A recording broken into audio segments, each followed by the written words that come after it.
Seishi actually has, like, miles of hair as well. It's just, like, so all does tied Garm. behind him. Yeah, but I mean, we know that. They didn't know this about you. They didn't know you were also, like, a hippie. Well, we went through this for the first A campaign. goddamn scab. In We're the all first hippies here. campaign, I had shoulder length hair in the first couple games. I think Cody's hair is like 5 times longer than my hair. So And then there's mine and Garb's and Austin's. Yeah. Austin's Yeah. there. I did not like when my hair was shoulder length. I cut it all off because fuck that shit. It took forever to dry. You massacred it. My hair Dude, got dry. You use a hairdryer. I have super thick dark hair. It just doesn't dry. Imagine like a rope, right? Trying to use a hairdryer to dry a rope.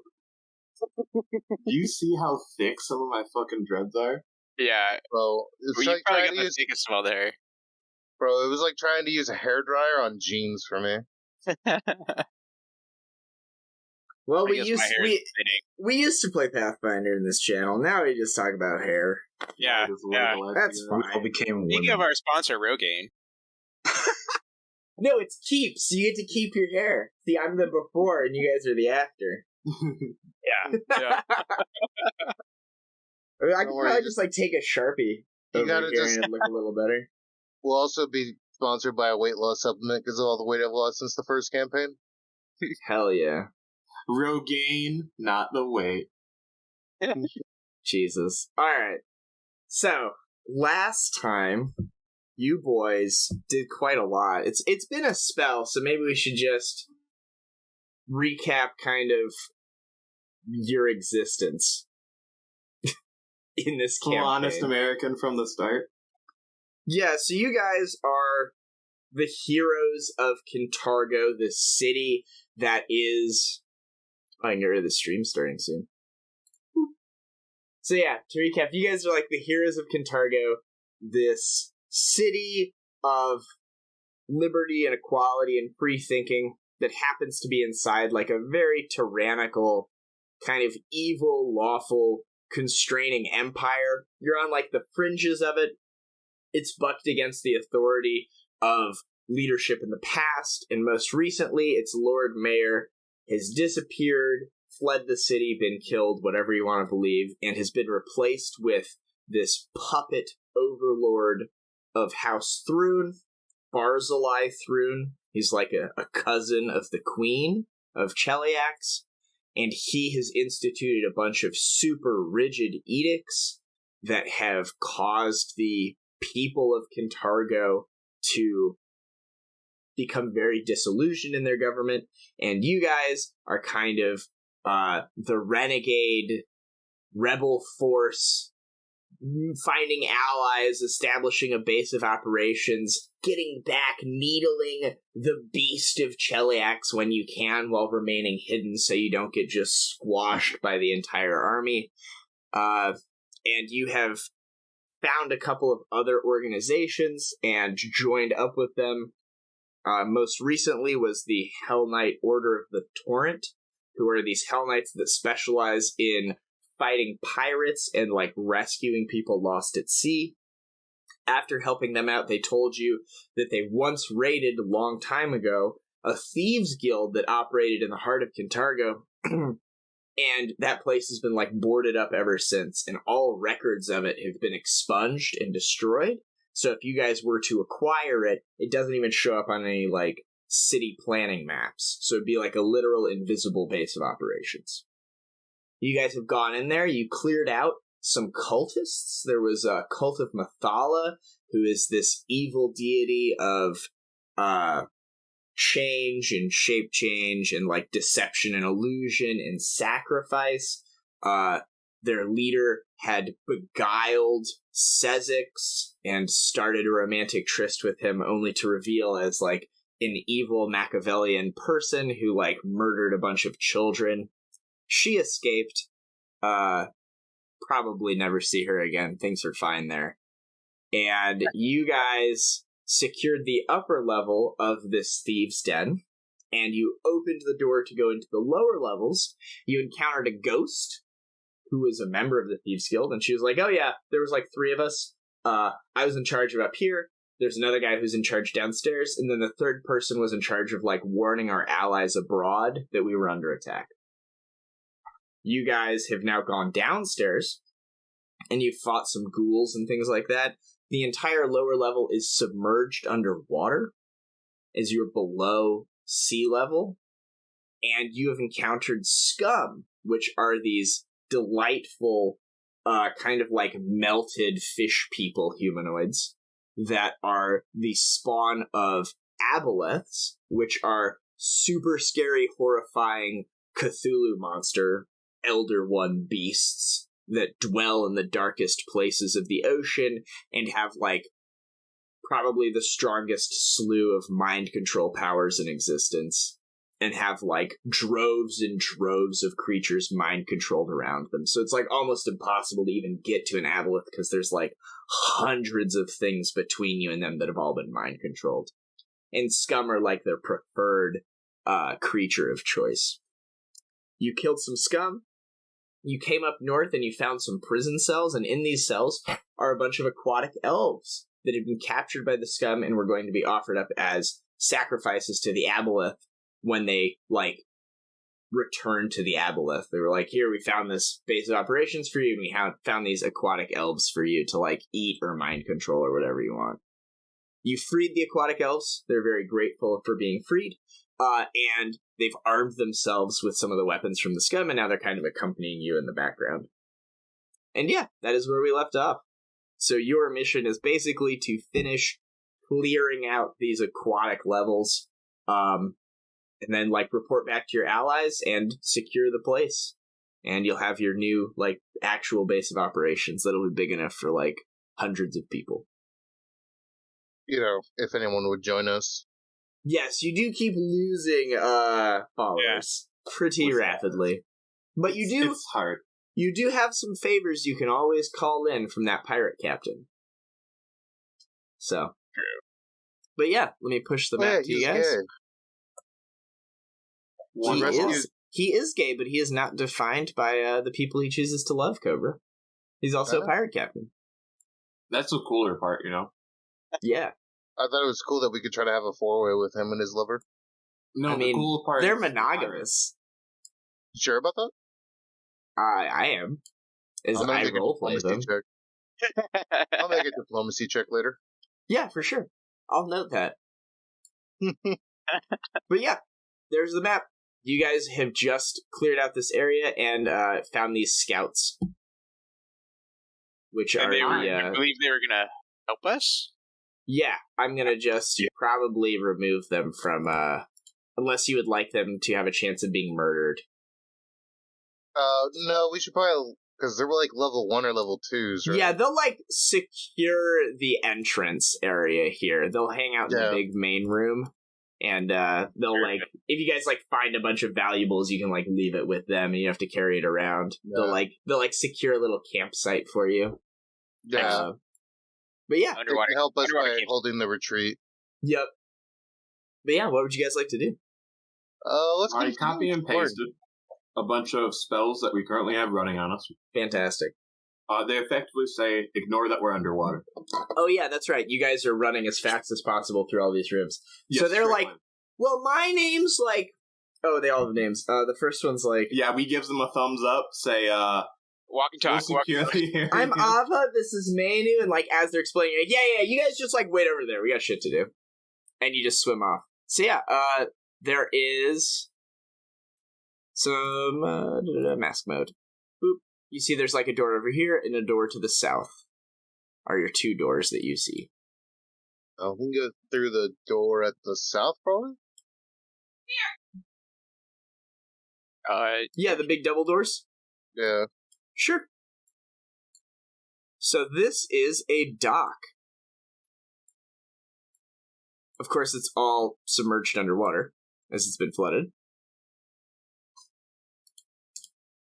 A submerged ancient wooden pier and boardwalk extend into this entirely flooded cavern, suggesting that at some point in the past the cavern was not so inundated with water.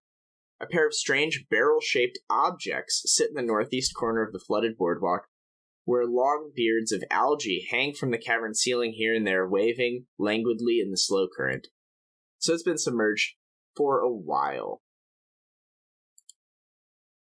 And as you, swim in here, from beneath the boardwalk and, these clusters of, seaweed trees, a handful of, humanoid figures move through the water and begin, throwing weapons and javelins and stuff at you. As you see, I don't know, a half dozen creatures. And we can roll initiative. Excellent.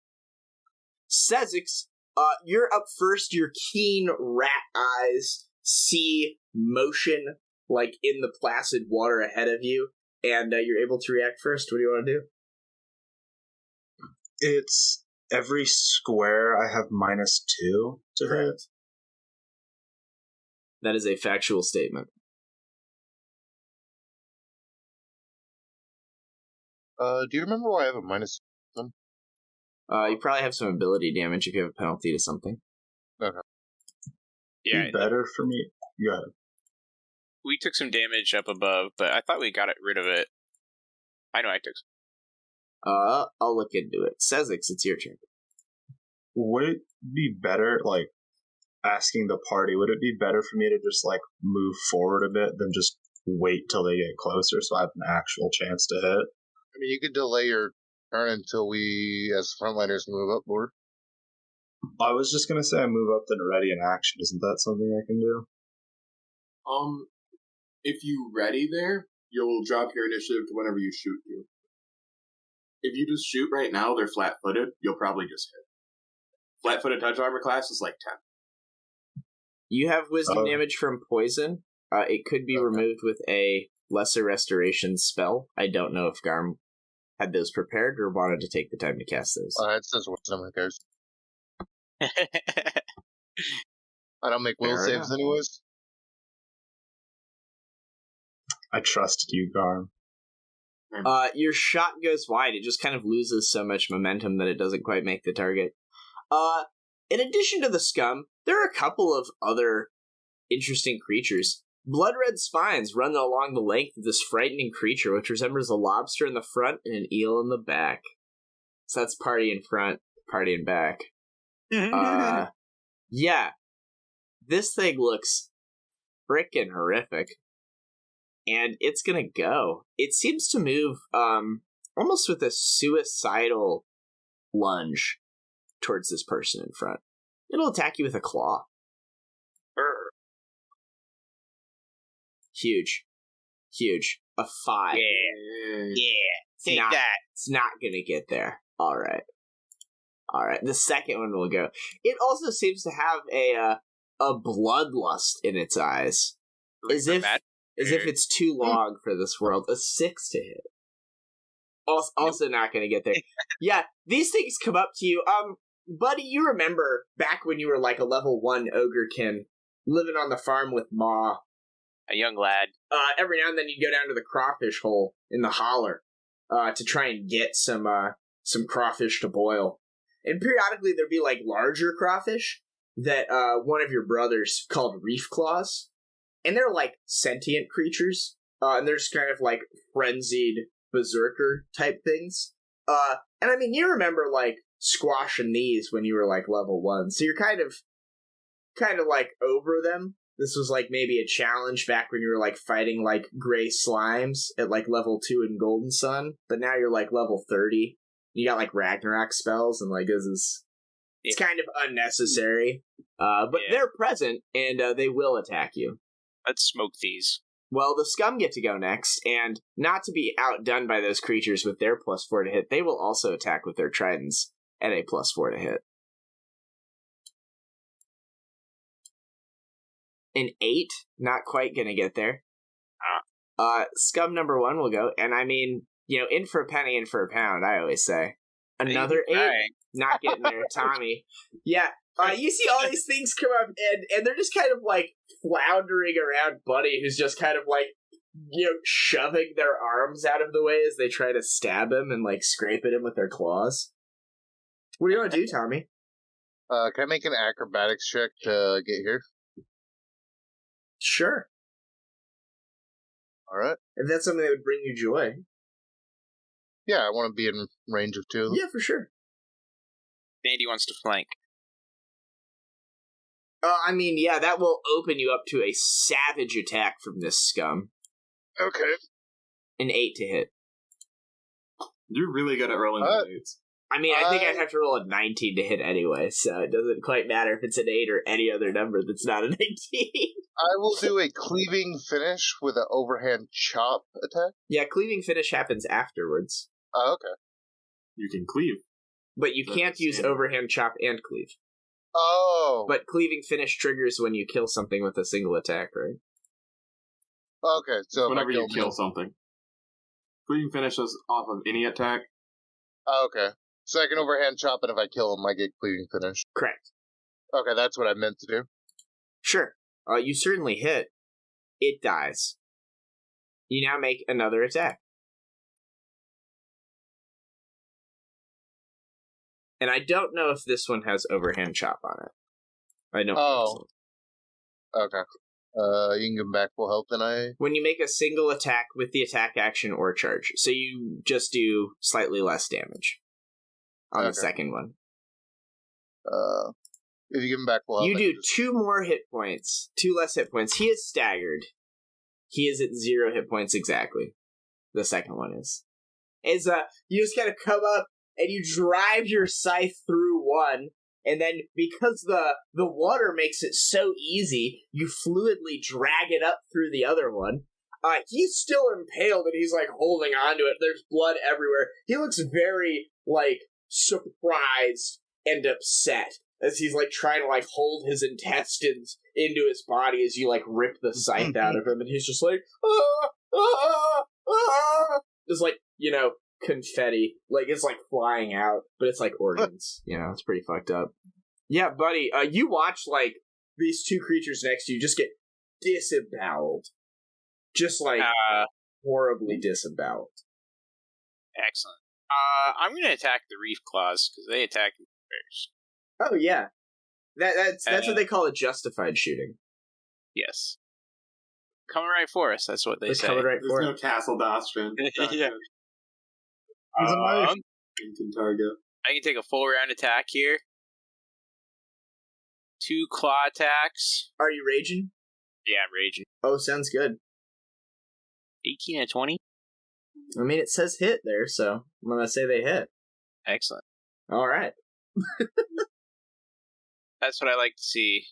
Yeah, your first attack, you tear through, like, the trachea of the one in front of you. It's just kind of, like, floating there. If you, like, did this to, like, a person on the street, they would be dead. Right? You do it to this Reef Claw, and it just seems upset.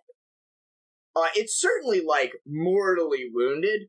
Its eyes do not close. If anything, it seems angrier that you didn't just kill it. Oh. Excellent. Let's kill it. It is now dead. As you take your second claw and you just kind of go inside it and you, like, remove the lobster part of this from, like, the other part of it. And just kind of, like, not the mullet.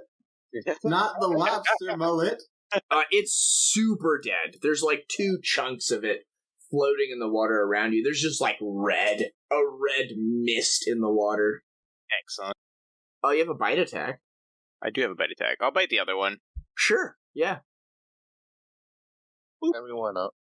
That's tough. Sounds good. That's not good. Cool. Cool. All right. So All right. Does that count as a day of rations? So you, like, as the other one, like, leans into you as you're, like, tearing its friend apart, you just, like, turn. You can see your companion in rage. He kind of, like, his muscles bulge. He almost, like, increases in size. And his Ogrekin jaw, this, like, weird, misshapen thing, distends from his mouth. And he kind of, like, boa constrictor bites the face of this creature and just, like, crushes the front part of its skull and, like, rips a bunch of flesh off. And there's, like, half of a head attached to a neck stump, and, like, the body's just floating there in the water next to him. It's super dead. We got some butter. We got some caviar. Yeah, the other 2 scum will go. But look at their morale. This,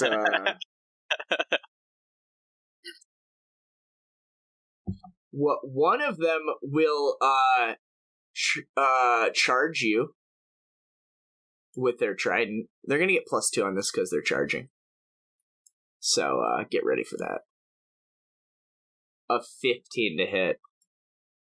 That should hit. Savages you. As you're distracted, you feel like a pinprick, like you're getting your nipple pierced again, and you look down and there's just like a trident sticking out of your pec.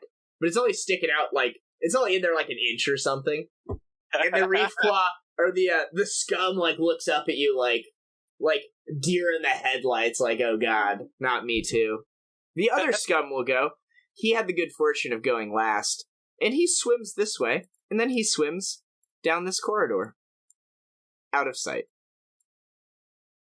Caerrat.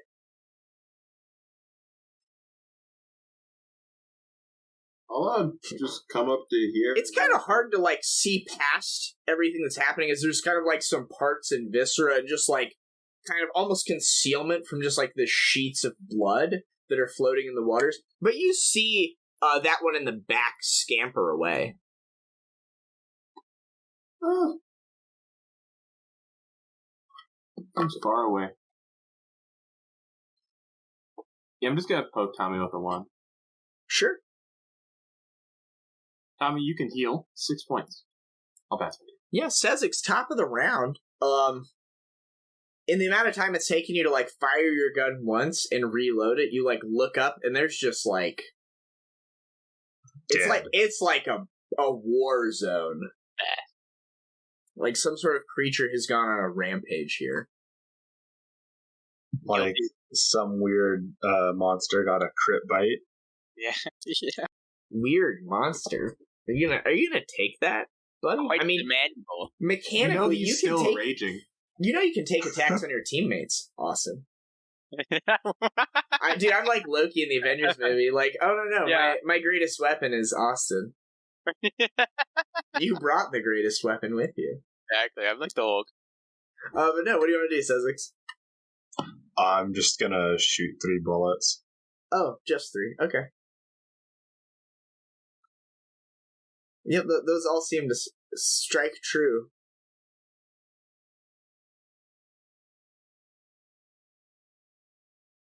So your first attack is on the scum. He goes down, then your next one. Oh yeah. So in a salvo of shots, you tear through these 2 scum. The first one I imagine you just kind of like dome in the skull.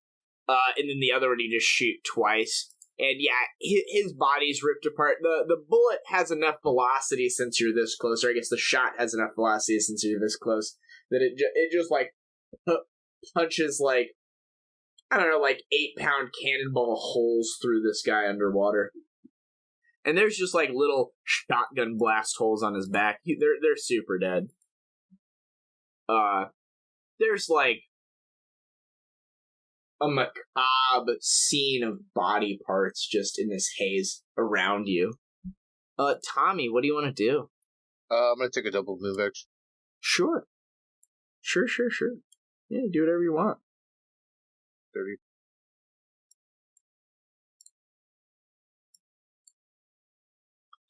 Moving to there,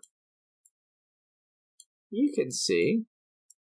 Let's see. This guy went 1, 2, 3, 4. 1, 2, 3, 4. This guy's like up here. Oh.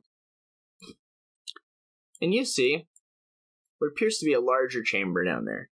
And he is shouting in a language you do not understand. Calling out to some creature up ahead. Probably an ally of sorts, given that you are certainly an enemy. Anything else, Tommy? I use a double move action, so the only thing I could do would be a free action, right? I guess there's nothing I could do. Alright, buddy, you're up. I'll follow suit. Alright. I imagine I can get, like, I don't know, right there. Sure. Are you maintaining your rage? Yes. Very good. Very good. The scum will go. You'll hear another voice from further on call after him. And this guy will move to here, and he'll turn and face you with his trident and kind of ready it. Some creature will go you can't see. Caerrat, you're up.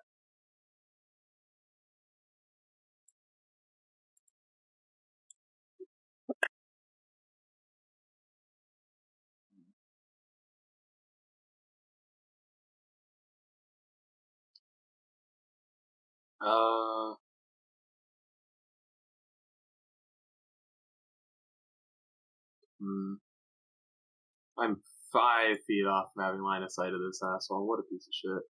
Hooray!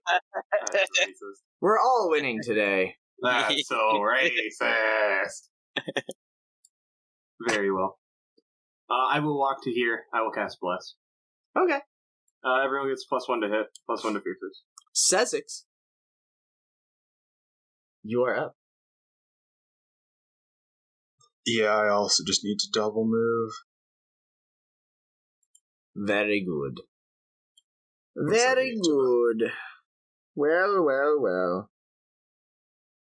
Well. Tommy, you're up. Is he in line of sight enough for a charge?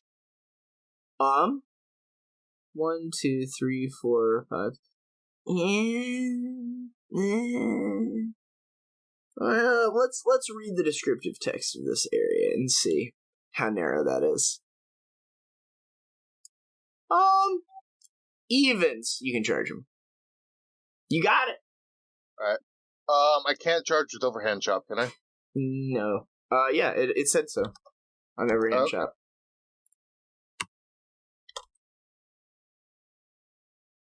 Yep, with the attack action or charge. As you charge up, his ready action triggers. Asshole. Excuse you, it's my turn. As he attacks your charging AC with his trident, natural fucking 20. Does a 17 confirm against your charging AC? What would my charging AC be? Just 2 lower. 21. Son of a bitch. You take a trident right to the knee for 5, ending your adventuring career. You can roll up a new character. You hit. Alright. Go and roll your damage. Toward ACLs, you can never, He is horribly never recover. wounded. He is savagely wounded. Your minimum puts him to almost dead. Behind him, you see another creature. It looks like a scum, but unlike the other scum you've seen, this one seems to be casting spells. Aquaman? It's like the Aquaman from Invincible. Yeah. Buddy, you're up. Yeah. You will not be able to charge as you are around the bend. Yeah. I will, So I can move, if I want to use my entire turn just for movement, I can basically move double my movement speed. Yeah, you could get to where Tommy is. Cool. Excellent. Yeah, you see as that I'm like creature as going well. past this spot, can I see like what's down here? It looks like it is a passageway that leads to a dead end. Cool. Alright. I'll get up next to Tommy, and then next turn I'll like make some acrobatic. Sure. The scum will go. Is Grace okay? Yeah, I She's think playing so. League? She's playing League. There it is. You notice, Tommy, this scum, if he survives, will certainly have a name. He certainly won't survive. He grits his teeth and spits out a loogie of blood. He takes his trident that's stuck in you and he breaks off the bottom half of it. He takes it out and adopts a defensive stance with it as he tries to parry some of your blows. He will take a total defense action as he protects himself as much as possible. This guy goes. He casts a spell on himself. Caerrat.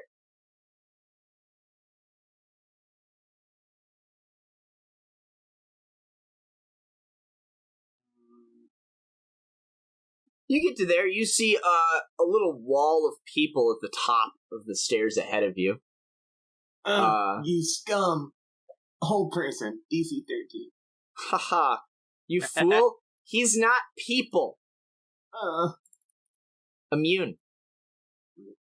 I'll make a save. My own tactics against me. He is paralyzed. The full defense doesn't stop the mind. He sees up. Sezzix. Also, Sezzix, since you paused there, you see that this continues on that way.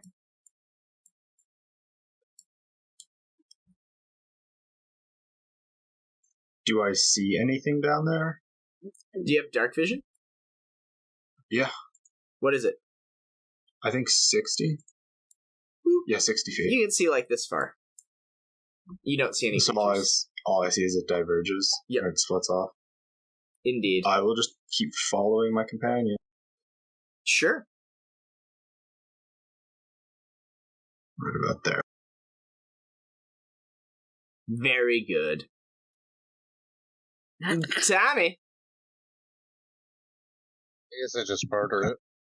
I'll also let my companions know there's another way, but I don't want to be the first to go down that I path. didn't confirm. Seems fair. I will confirm. It's That paralyzed. But your first attack kills it. You have your move action. So this thing's there, defensive. You know that you could probably just, shove it out of the way and move past it. But your scythe is for reaping, and you just kind of bisect this thing as you end its life and put it into the dirt. You have a move action. I will move. So you fucking murder that creature. Sure. You move up next to this guy. Seems like a dude. Buddy. Excellent. I'll move up to here. Oh, you move up next to this guy. Seems like a dude. Excellent. Well, I'm raging, so let's fuck him up. Sure. Respect. I will do a You only get one attack because you moved. claw attack. Yeah. Boop. Evens, you hit. You hit. Hey. He takes some damage. He does not seem happy. Boop. He'll go. He will swim backwards. He'll cast a spell.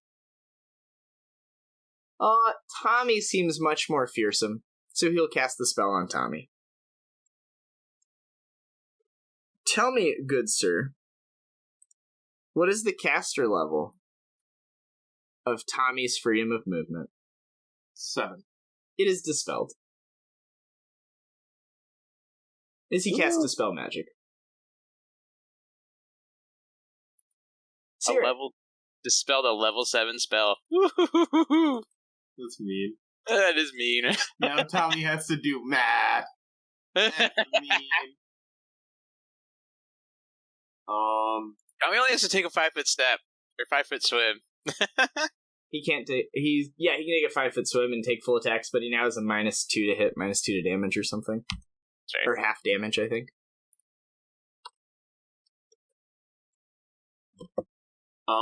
I will.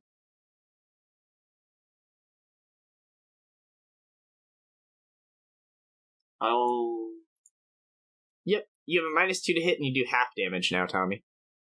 Half? Yep. 3. I'll drop a silence just to catch him in it. You can make a. I think silence is a 1-round cast time. Is it? Oh shit. I won't. I don't know. I just say things sometimes to make you not do things. 1-round cast time. Boom! Tribal knowledge. Racist. I can't do anything. Hooray! Fine. I guess I'll Now just point you the know what stick it feels like to be a level 1 scum. And now I'll point the stick at him, I guess. I'll make a DC 13, will say. If this is what you make me do. He will make a DC 13 will save. He will look at his sheet. He'll roll this D20. He seems fine. That's stuff. Yeah. Done with that kid. Sezzix, you are up. Just keep moving. I know this is the end of the path, right? Seems to be a dead end up here, yeah? Do you two think you can kill it? Tommy and Buddy? Well, seeing as he has Dispel, I may be running out of time before he just dispels my water breathing. Please go shoot him.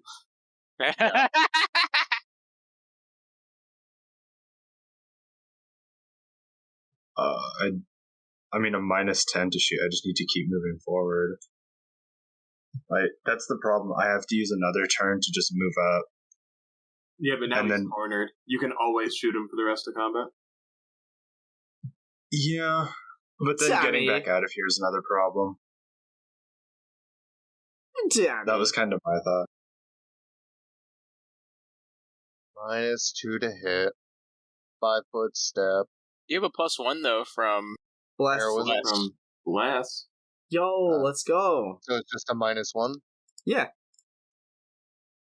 Evens, you have a chance to hit. Your first attack. Your second attack. Your second attack will miss. You can make one attack. He seems to not be there when you swing the second time, as if he is displaced. Of course.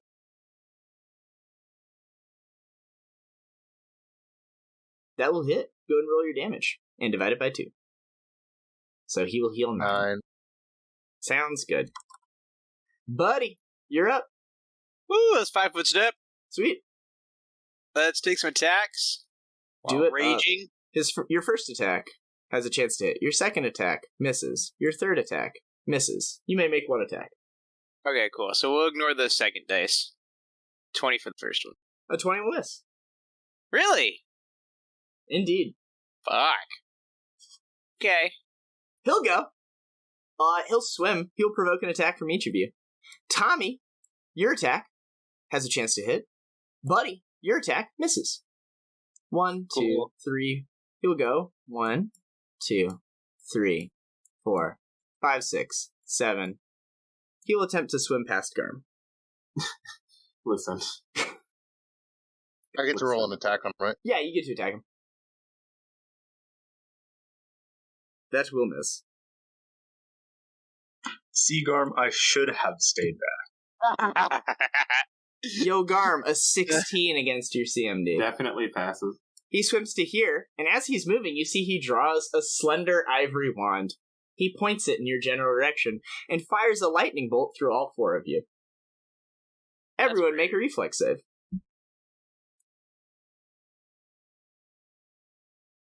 That's fair positioning. Sezzix, you have evasion, right? No, I don't think so. Hooray. Cool.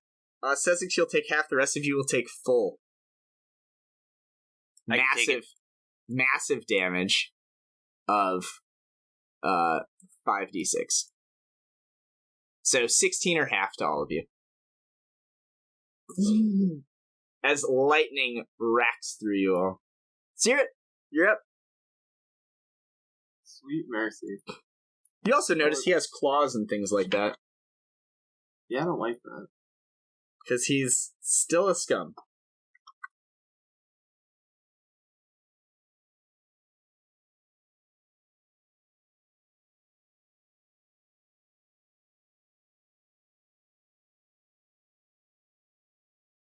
What you want to do? What you want to do? Mostly just cry. Hey man, I gotta put up a good fight. Yeah, I just want to, run the other way, you know? That's fine. Really waiting for that's the correct option. After Caerrat is Sezzix. Yeah, I'll provoke an attack as I swim here. Yeah, sure. He'll bite you. Thank you. His hands are otherwise occupied. A 13 to hit you? Yeah. He bites you for 6. Yeah. I'm sorry, 7. 7? Damn. Woo! Yes. It seems as if, as a swift action on his turn, he always imbues his natural attacks with magic. Because he has Arcade Strike. I'll just heal him. Annoying. Yeah. Heal him up. Sezzix, you're up. Some positive energy washes over the boys. I swim back towards him and then I'll take one shot. Sure. Pew!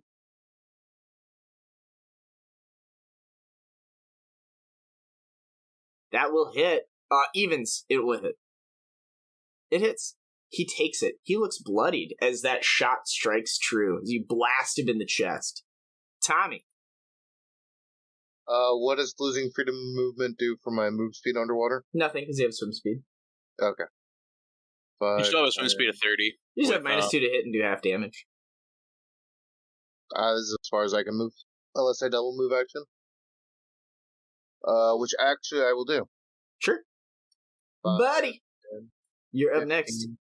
Cool. Alright, I'm right here. Do I provoke walking by him? You want to try to swim past him? You need to overcome his combat maneuver defense. So you just roll a CMB check against his CMD, which is not super high. Yeah, you can easily shove him to the side and swim past him. Okay. This is only like one person wide. Cool. Yeah. Buddy, you're up. I'll swim to here. Sure. I got a +3, I think, +1, +2 for flanking, I believe. Yeah, do you have enough movement to get there and attack? Yeah, I got a movement speed of 40. Oh yeah, do it up. Movement speed. Evens, you hit. Your attack misses. No! Fantastic turn. You go to swim into him, and he just wasn't there. He'll go. You see, he takes his arms and kind of brings them in close and very defensively casts a spell. He will roll to cast a spell defensively. His bonus on this is... It's 14. Pretty high. Yo, he nails it.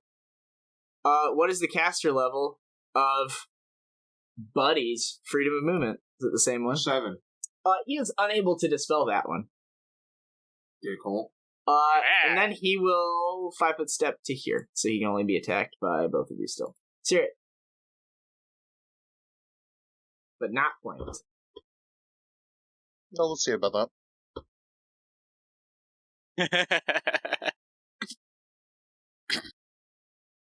You son of a bitch. Show it's God. Very good. Some heals go out. Sezzix. He looks like he's on the ropes. If you lucked out and hit him, you'd certainly put him down. You hit him with all your attacks. Isn't he around a corner from me right now, though? He is. Yeah, and if I swim to here, I'll get, The correct play is probably to let Buddy go first. Take a step forward, and then you 5-foot step into Buddy's square, and then you can shoot him around the corner. Okay, yeah. Yeah. I will wait for Buddy. Okay. Tommy, you're up first. I will swim here and make a CMB check against his CMD. Yep. Crush it. Ooh. Alright, and I'll take a single attack. You should, if I may, ready to attack once you have flanking. Okay. I'll ready an attack. And now Buddy will go, trigger your readied action, and now you make that attack at a +2 because you have flanking. Okay. Evens, it has a chance to hit. It misses anyway. Well, I'll 5-foot step. Full attacks? Full attacks. Your Roll first one misses. Your second one misses. Your third one misses. Fantastic. Okay, this is the best goddamn spell in the game. Displacement. Jeez. Sezzix. It looks like all the glory is yours for the taking. I'll step forward, 5-foot step. Your first attack. Hit. Has a chance to hit. Your second attack. Has a chance to hit. Your third attack. Has a chance to hit. Those are against touch, right? Yeah. Okay. The 7 will miss. They should be one higher, so they're 18 and 20. Okay. Yeah, he has a touch AC of 10. So, you do hit him twice. He looks near death. He will go.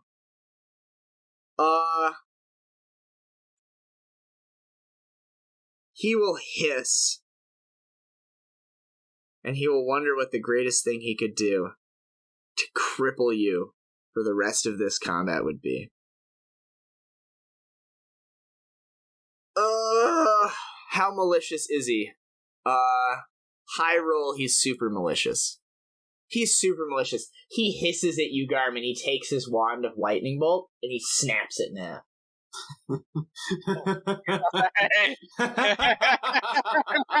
Sear it. Truly, the most evil thing you can do. He fights to the death, but, like, he obviously can't kill anyone. So, like, he's out of Dispel Magic, so I tried to dispel someone else's way to breathe underwater. But I had to work through your high-level spells first, because I was just randomly dispelling, because I don't know what spells you have on you. So, I was like, yeah, it's probably the next best thing. He's got plenty of other magic gear. Sigh and delay. Yeah. Tommy, over to you. Alright, I'll make a full round attack. First attack, misses. Second attack, misses. I'll sit here and cry. Buddy, your Not a first single attack, tear was seen, though. second attack, all of your attacks miss. Oh my god. Fucking Sezzix! Your first attack has a chance, your second attack misses, your third attack has a chance. So your first and third. He dies. Dude, if he rolled the nut on his next turn, he would have been like, really? He was taking off his headband and trying to rip it apart? Yeah, he's super dead. Oh my god. You blast him apart. You find some lootables on his person. Just grab this gear here. I can stop raging now. That's Are you sure you don't want to keep raging? Just rip his body apart? He'd do that to himself if he had the option, you know? Breaking his belt, hitting his trident against the wall.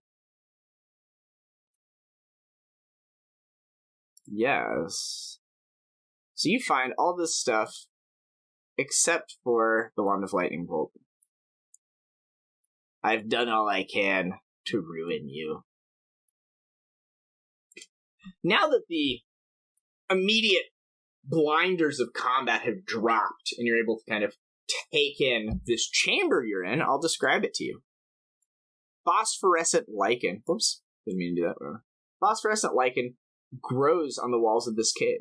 The portions have been scraped away so that someone could carve messages onto the stone walls. The carvings on the wall are written in a language you don't understand. And they sprawl a majority of this cave.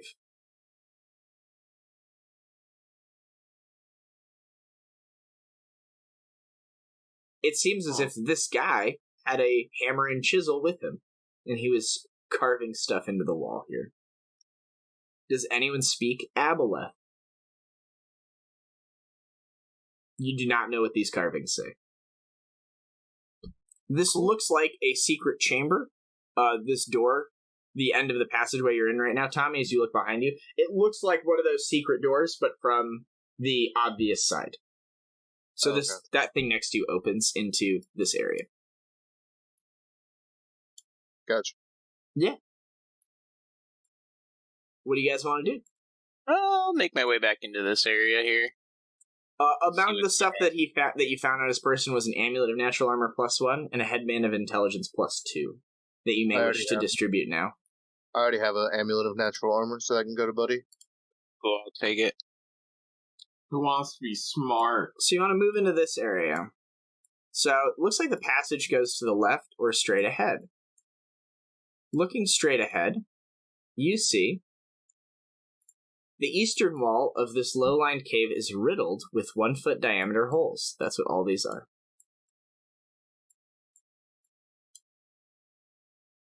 Most of which are adorned with a circular ring of silvery metal etched with tiny runes. You also find one of these silvery rings on that dead guy's body, as if he had one as well. But you do not see any creatures in here.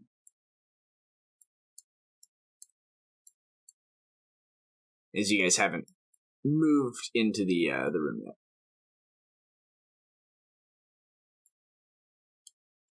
I'm interested in the whole room. Yeah, I'll move into the room for us. Sure. Yeah, I'll move in too. Who has dark vision, and what sort of light sources did you guys have? I do not have dark vision and no light source. I cast light on something of Tommy. We have low light vision. So, Tommy, you swim into this room. As you can look at the circles now, it seems as if there is a metal ring that is inside each of these circles, one of which is missing. And you can see, like, marks around it as if it was chiseled out, and it certainly matches the one that you just, like, have in your sack of loot. The discs are certainly fancy. They have various writings on them that seem to be magical in nature. And if Garm detects magic on the one in your possession or the ones here, they all radiate faint transmutation magic. You're unsure of their exact purpose. It would probably take some time, but it looks like this is some sort of contraption that has been, damaged and disassembled by the scum, presumably, because these little metal rings are, they look valuable. Mm-hmm. As you're in here, you maybe take, 3 or 4 rounds looking around, examining this sort of stuff. From the north, a creature kind of emerges. A grotesque mass of blubber in rancid flesh piles up hideously upon itself, opening a vast maw filled with teeth.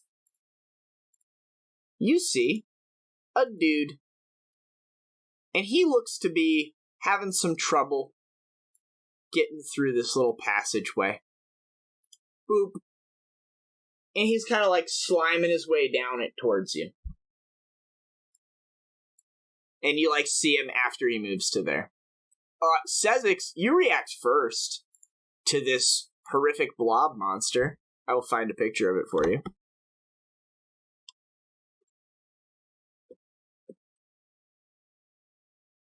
But yeah, what would you like to do? I'll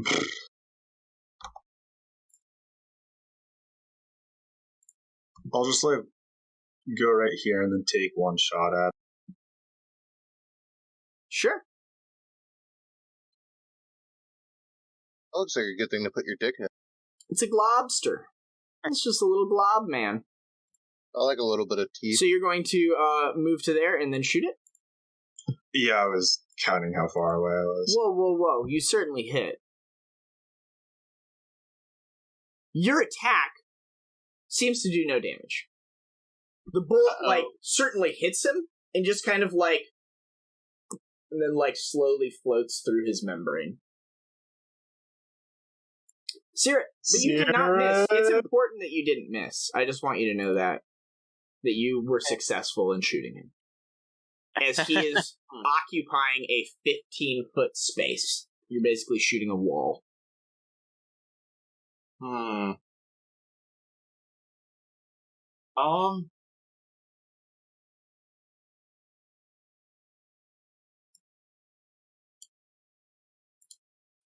What the fuck is that? Fantastic questions. Knowledge dungeoneering, my guy. I will reiterate that question to my teammates. Fantastic. Way I can. Oh no, I'm just gonna start casting spells. Okay. I'm gonna assume this thing's gonna fuck us. I'm gonna swim to here. I'm gonna cast Pro Evil Communal and tap all you fucking nerds. Sure. That's what I got. Cool. Tommy. I'll give 2 minutes to myself and Sezzix, 1 to the rest. You have no idea what this is. God damn it. Looks like some sort of ooze. You know that, as a rule, oozes are immune to flanking and critical hits. Just like a standard ooze thing.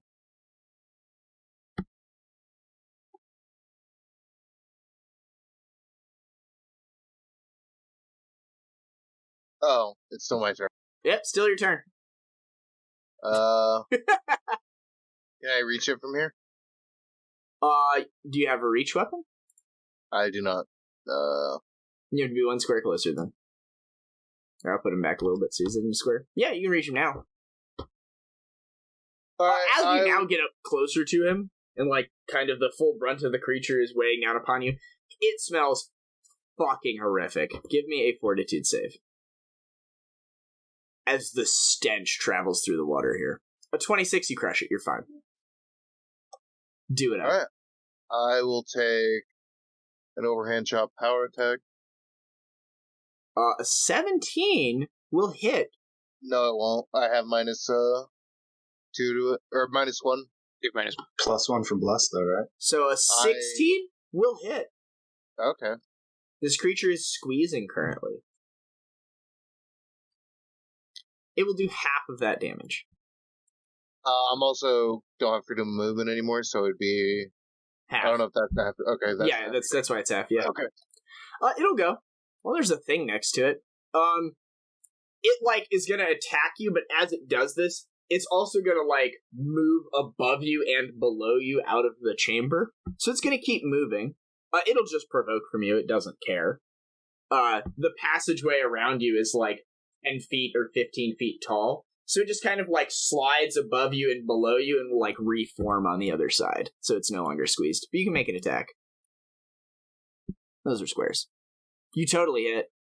Go to roll your damage. It will take half of that, so 7. It will go. It will attack this person next to it. It misses you as it tries to slam you with its melee attack. Dodge that. You certainly dodged that shit. Buddy, you're up. The stench is now everywhere. It has permeated this entire room and probably beyond. Give me a fortitude save at the start of your turn. Oh, sure. That's reasonable. Fortunately, I have a very high fortitude. Maybe not high enough. Ooh. Dope! You have a resistance bonus to your armor, to your saving throw. Oh, from Bless? You have protection from evil. I'm assuming this thing's evil. It is certainly not. It's not. Oh. It's a news. It just is, baby. Some racists wrote that descriptive text where they said it was horrific.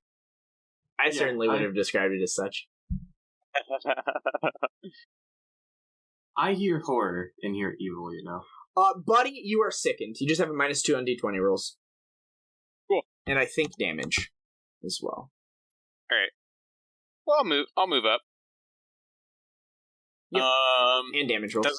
Doesn't have flanking. It does not seem to have reach as you move up to it. Doesn't attack you. Cool. So with Bless, I have a -1 to hit. Plus, you have a +1 to hit, and then a -2. Yeah, so a total -1. Go for it. Total -1. Well, I see no reason why I should use silver yet, so I'm just gonna do a claw attack. Sure. See what happens. That will miss. Ooh. It is no longer squeezed. Excellent. Okay. Indeed. That was my one attack. You swing into it and go wide. Sezzix, this stench is everywhere. Give me a fortitude save. Oh boy. Oh boy. You are also sickened. It smells real bad. What would you like to do? I'll just shoot it twice. The first one will be a normal bullet. The second one will be silver. Sure. I don't think you can miss. Those both hit. The first attack does nothing as it hits it and kind of slowly passes into its body. The second attack, which is silver, also does nothing as it hits it and slowly passes through its body. Weird, the second one actually resisted, the first one didn't. But they seem to react the same way. I mean, like, in the damage thing. Oh, yeah, it should... Neither of those should have happened. So I gotta take that off. Okay, sounds good. Caerrat, your companion with the gun seems to be unable to do damage to this creature. Seems like slashing's the way to do it, then. Oh. Seems as if that scythe has done damage to it. Definitely seems to be the way. Sezzix needs to use his dagger.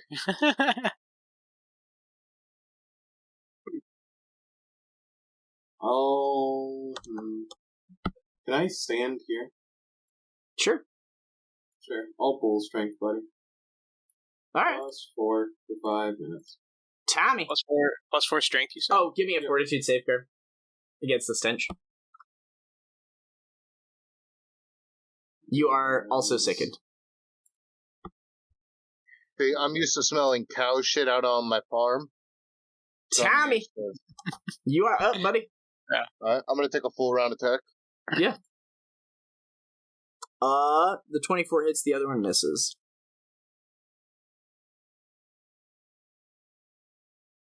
Your attack seems to do half damage. So -7. Yeah. Anything else? I know it can get around me, and do I know it can't be flanked? Is that something that I know? I mean, you haven't been getting a bonus to hit it with flanking. Okay, then I'll just take a 5-foot step here. Sure. Because it can just get around me. It will go. It will attempt to kind of just move its bulk, into you in an aggressive fashion.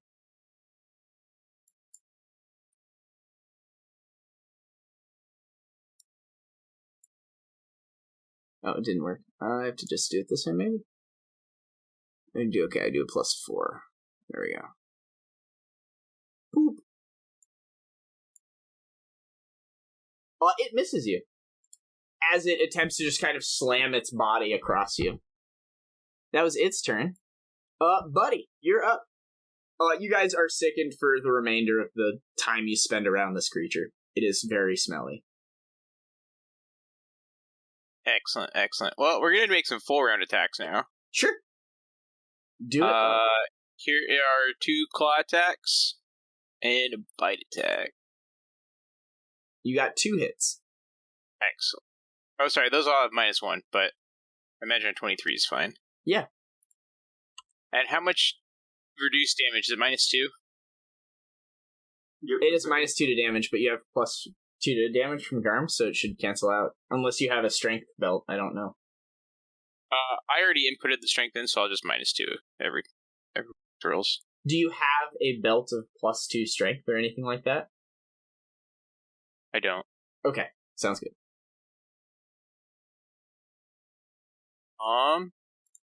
Boop. First hit. Second hit. Yeah, your claws seem to do full damage to the creature. Oh, cool. Well, the second ones should be a bite attack, but yeah, both those do full damage to it. Sezzix. Oh, sorry. Yeah. You only hit it twice. I hit the claw one twice. It's the Do you want me to damage. roll the bite damage? Well, it's a D4 instead of a D6. Oh, sure, you can roll the D4 instead. Yeah, it'll probably... It's the same. Oh, it's the same. Not Cool. on the creature, though. Oh, my bad. It's all good. It's all good. Sezzix, you're up. Forgot that was automatic. Sezzix will 5-foot step up and then mightily slash with his dagger. Absolutely incredible. Those attacks will miss. Sear. I will underwater clap in honor of Sezzix. I will walk the other way. Sure. My turn. Tommy. I'll make a 4-round attack. Dude, I haven't rolled above a 5 on my attacks at this creature.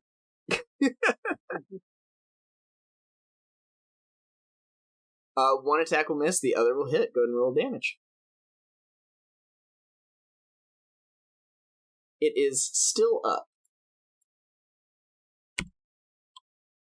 Someone else hit this, please. Nope. It will try one last time to actually hit someone.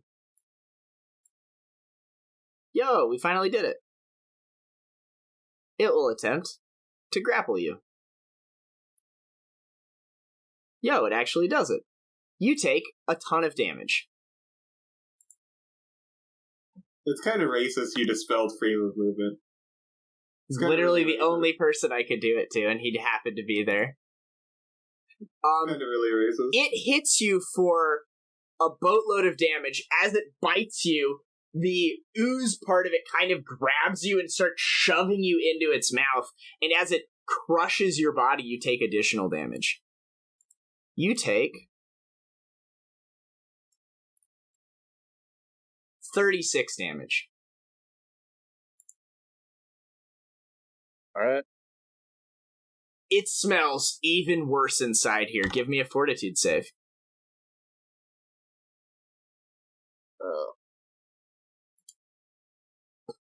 It smells really bad, so bad that you almost think you'd be unable to act on your turn, but you manage to shake off these effects, and you are not and you're not nauseated for the turn. Buddy. Yeah, this thing's really serious if it hits you. Huh. Imagine if I hit someone on the first turn. And just nauseate them while swallowed whole, huh? While they're grappled, so they can't take the action to escape. Huh.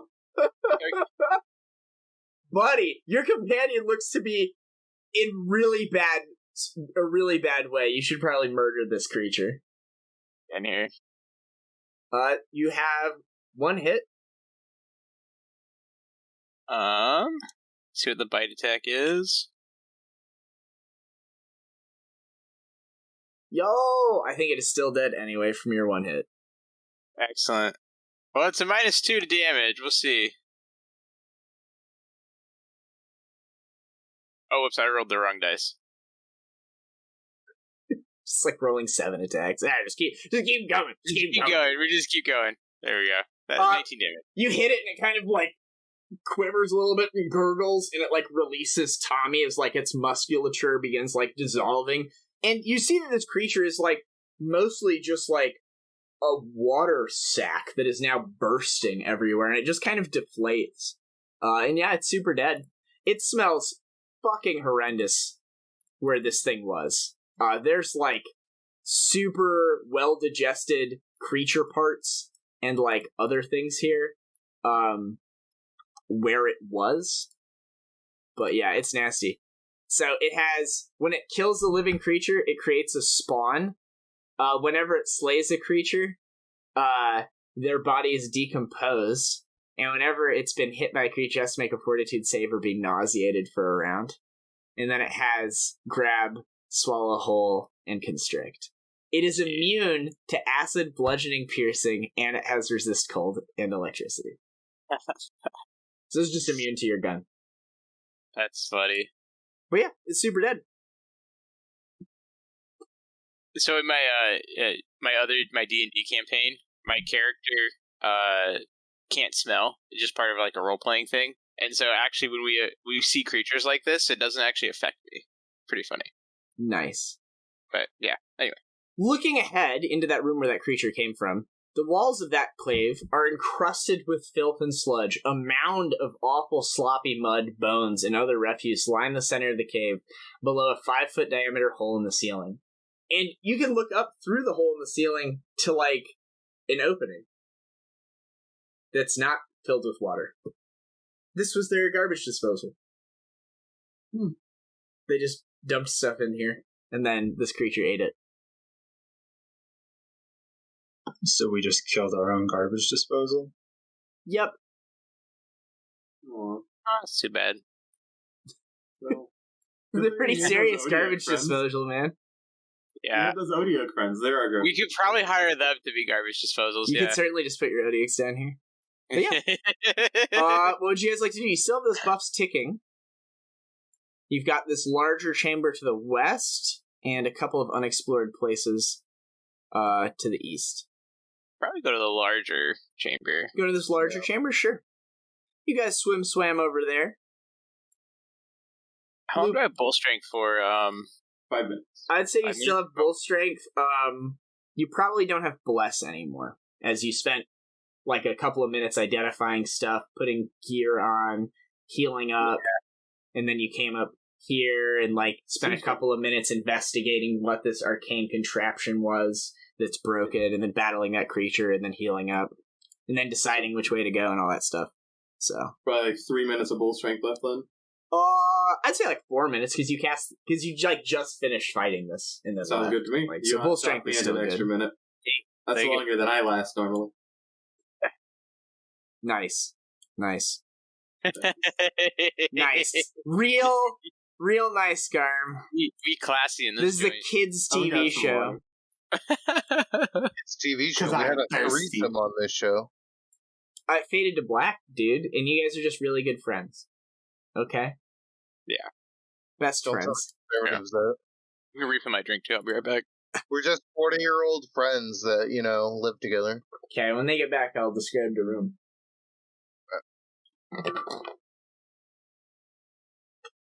I'm petting a dog. Muppet or the other one?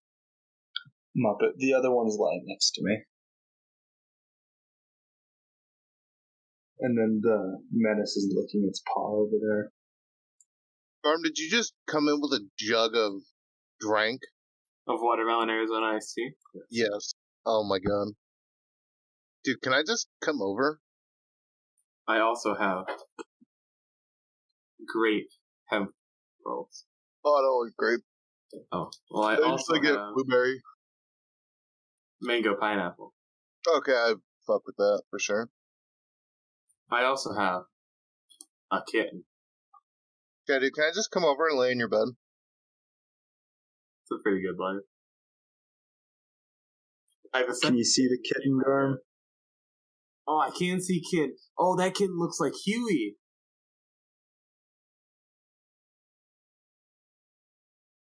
It's very nice. Alright, I'm back. Alright. Y'all are back. Have you not seen Jasper before? I don't think so. Melissa hasn't sent you Snapchats of the cat? No, wait, no, that's Jasper? Yeah. Oh, are you over at their place right now? Yeah. Oh, then yeah. Oh, yeah. Jasper. You don't recognize that? Hey, man, I've been there once, incredibly intoxicated. Yeah, Walter's mini cabinet. If I yell loud enough, his mic will pick me up. I put him downstairs so that, the game wouldn't have fucking weird audio problems. I know that chandelier anywhere. Oh, yeah. The floor of this large flooded chamber drops away into a bowl-like pit, where the ceiling is thickly covered with strings of algae. Sediment and grit swirl lazily in the water, caught up in eddies and currents that grow slightly stronger near the two tunnels to the west. Yeah. You see a creature. Oh. I don't like it. How unexpected.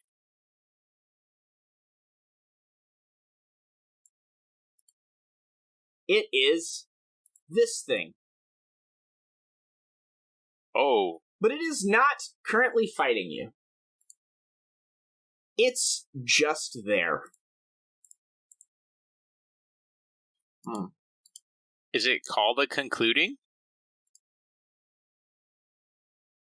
No one has to conclude, We don't have to do any type of... It is an unidentified creature. Can I roll Dungeoneering? No. It would be plains. Yeah, my intuition makes me think this might be the leader. Aboleth? This does not look like an aboleth. Okay. Knowledge planes of a 18.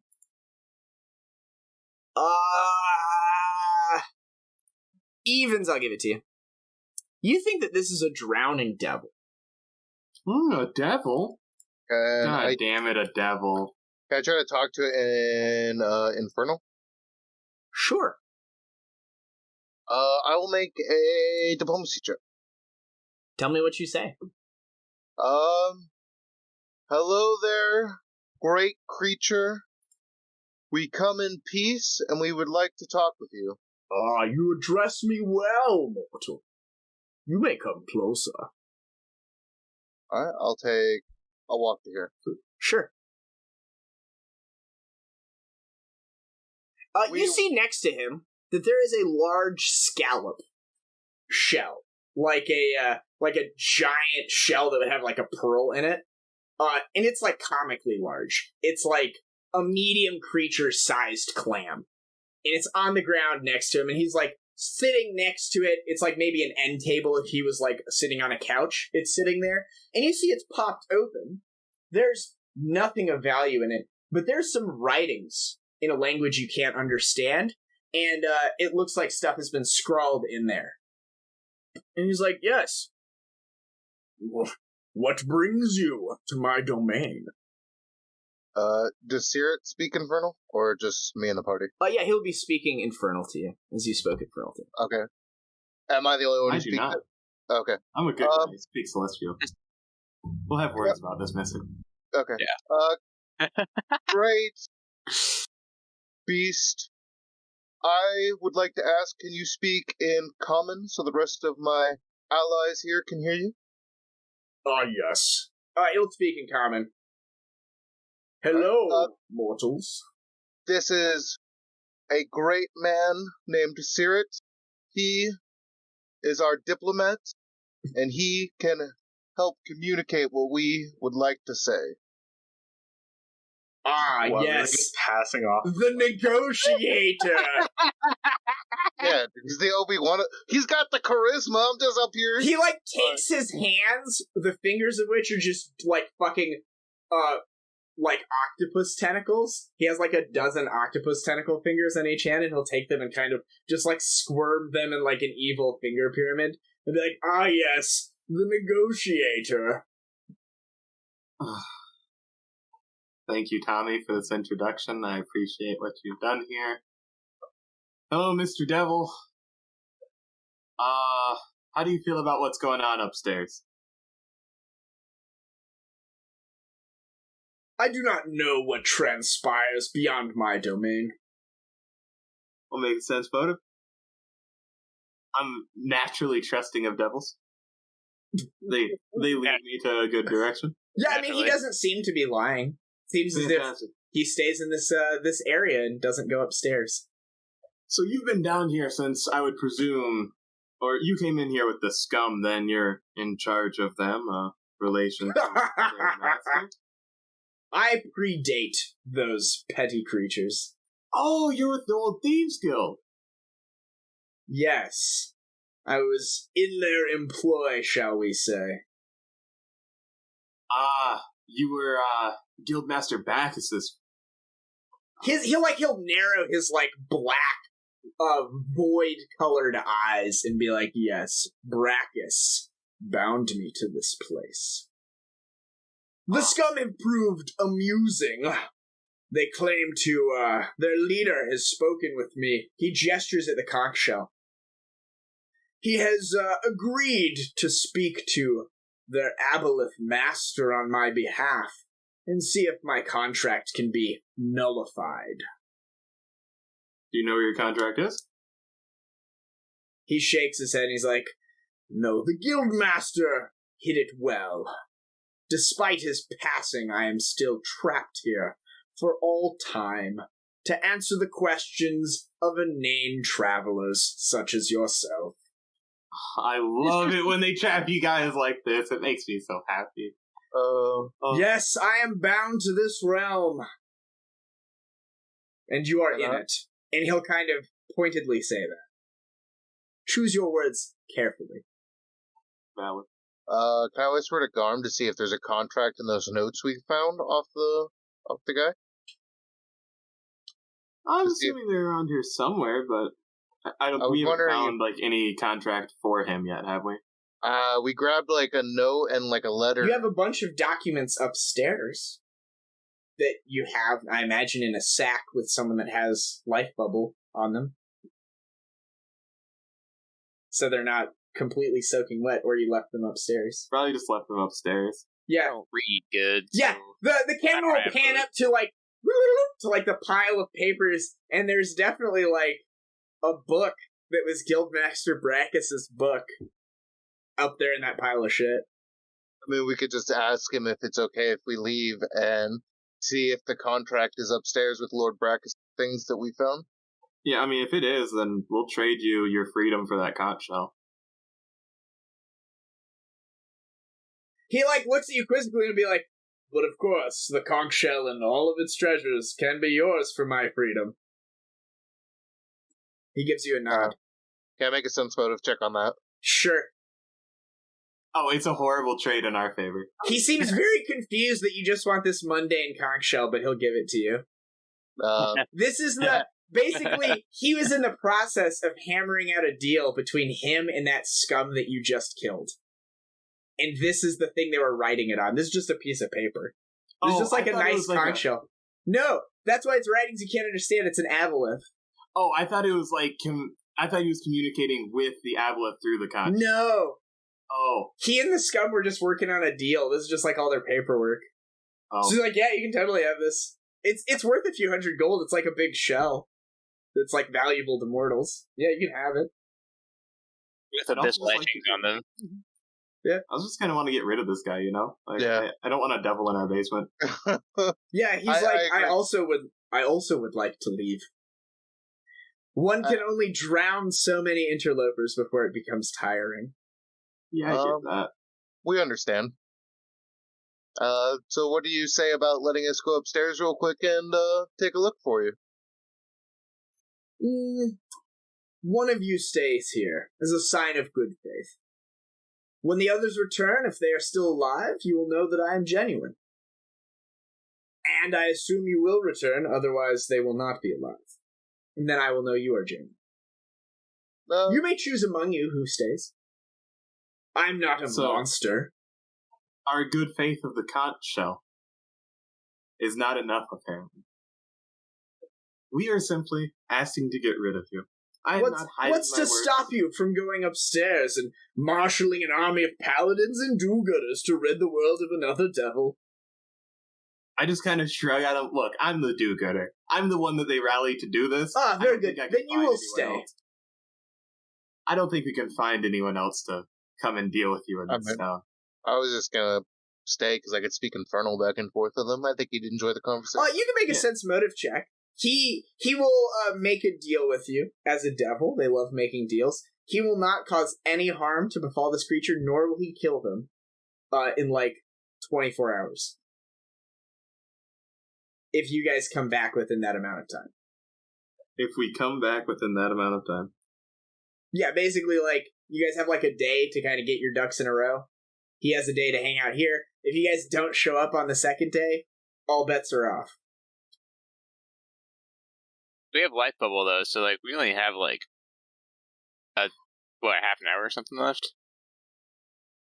We just have to go find the contract. I just don't want one person to be left here alone.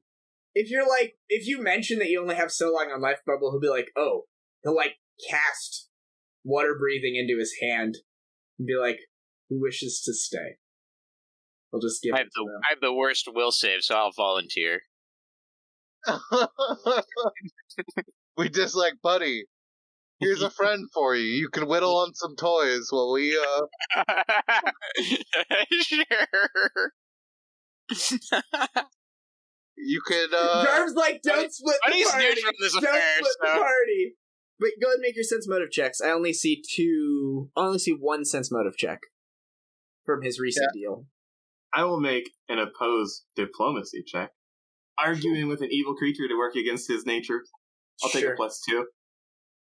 Now listen, friend. We simply want to get rid of it. I'm being transparent. I'm doing my best to do. Please, let us use all of our resources possible to make that as efficient as possible. Let all of us work together to find this paperwork that you need, for I am not the only one that contributes to this greater end goal. Surely the Ogrekin doesn't contribute as much as you claim. Have you seen this man whittle? Garm, you're telling him to watch something now. He will say that in diplomacy there is a negotiation, and you are offering nothing aside from what you were offering to begin with. And I'll throw in the clamshell. You can keep it. I do not want the clamshell. Well, now we're negotiating, you know. If you're not going to leave one of your party members, you have to leave something else that you hold dear. Perhaps some of those aquatic elves that I know you freed recently. Chaotic, we can't do this. I can't leave elves. Buddy, are you okay to stay down here with a friend? Broken him. Well, my sense motive check was, oh no, that was for this deal. Okay. Yeah, I got a 4 and an 18. He does seem to be telling the truth. I also haven't rolled a bluff check. He is being genuine, for what it's worth. He wishes to leave. He's not going to just, like, maliciously kill the person that he's hanging out with, unless you guys betray him. But he is going to try and protect himself. My worry is we don't find the contract upstairs. You don't need to have found it. You just need to return within the day. Yeah, that's all it is. So, like, Okay. We're fine. If we come back down and we don't have it, we shrug and say, we're going to keep clearing this place out. If we find it, we'll figure it out. Cool. And then we'll go from there, you know? Yeah. Who wishes to stay? I'll walk up to Buddy, and I'll rub, the scar where he speared me, and say, Buddy, why don't you work on some whittling here? We're gonna go look through the paperwork. You know you're not very good at going through paperwork, but this will give you time to work on some toys. Rubbing, the spot where he stabbed me. Buddy will respond in kind. Yeah. Buddy will respond sounds- again. He'll stab him again. Does Buddy just say Hodor a bunch as you guys run off? No. Fucking No. monsters. Buddy knows that Tommy is very smart, so. Sure. Yeah, you guys can head upstairs. You encounter the aquatic elves again, who've, like, set up camp, and they'll be like, did something happen? There were 4 of you. Oh no, just making deals, with devils. The normal adventurer type thing. I trust your judgments. Yeah, they'll head upstairs with you. Yeah, you can go find the stuff. Do-do-do-do. Do-do-do-do. Who just killed that devil? The devil is a challenge, but not impossible one. This isn't the first devil I've talked to. The other guy seemed nice until he tried to kill us. The other guy's master was still around, which was Seishi's girlfriend. Yeah. Walter just, like, slowly opening the wound again. You can't let it heal. You gotta pick the scab off constantly. Oh, I do that all the time. Takes forever to fucking heal. Okay, so... It really sucks when it's somewhere you, like, normally scratch, and then the scab just starts coming off anyway. Yeah, that's what I really think about when I get those scabs on my penis. I mean, what? Oh, I have a scab on my eye right now? Gross. Okay, that's not what I Gross. thought he was going to say, but I'm happy it was something else. I could have sworn there was a fell off in the thing sink. you guys found in here. Because I distinctly remember reading stuff that you guys found. I just need to see where it is. Mouse is working? There we go. Let's do a search, maybe. I can use this search feature in here. Story. Search in the story. Because you found something that had this guy's name on it. I recall that distinctly. I think my time with the demon, I'm gonna, like, whittle, like, I don't know, like a mini demon. Maybe like a bat-looking thing. It's like a little token. Sure, you're whittling with him. He just sits there. He'll ask you questions. Be like, so what is your name? Oh, I'll answer. My name's Buddy. Where do you hail from, buddy? Where I are don't you know. from? Here, I guess. Here, underwater? He'll say with a chuckle. Yes. Tomorrow, maybe somewhere else. I don't know. We did not give him the most stimulating person to talk to for this whole day. Tell me of your companions. How did you come to know them? Oh, they're really nice. Good friends of Buddy's. Ah, you've been friends for a long time. Yes, yeah. A couple weeks, maybe a month. Would it be very sad if they died? Oh, then Buddy would have no friends. Oh, I see. I could be your friend. Oh, Buddy would like that very much. Buddy's always looking for friends. Always looking for friends. I'm also looking for friends. I've been alone for so long. You know, just a long time. It wears on a person, you know? Yeah, Buddy's been alone before. Yeah, he goes over and grabs another clamshell that's a little smaller, and he opens it up and he fishes the scallop out of it, and he'll tear it in half and he'll eat part of it. He'll give you the other part of it.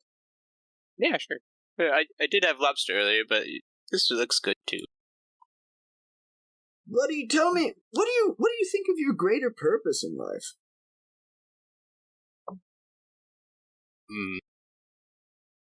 Buddy hasn't thought that far.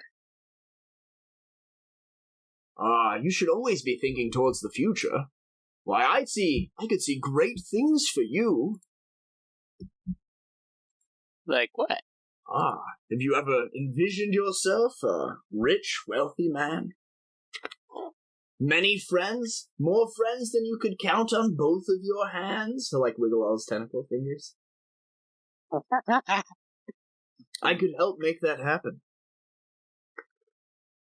Buddy, I have quite a great amount of wealth, and from one hand a bunch of pearls will appear and start overflowing onto the ground. And then they'll disappear. They're there are many things that you could do with me if I was your friend. So while the devil's trying to convince Buddy to become a devil binder, or trying to convince Buddy to make another deal with him, you guys upstairs begin poring over some documents. You find a partial copy of a Book of the Damned that has been transcribed into notes in Brachus's hand. It will take you guys probably, I will roll a d6. It'll take you guys 50 minutes to get through all of this and find something useful in these books and other notes. Make a Knowledge Arcana or Planes check.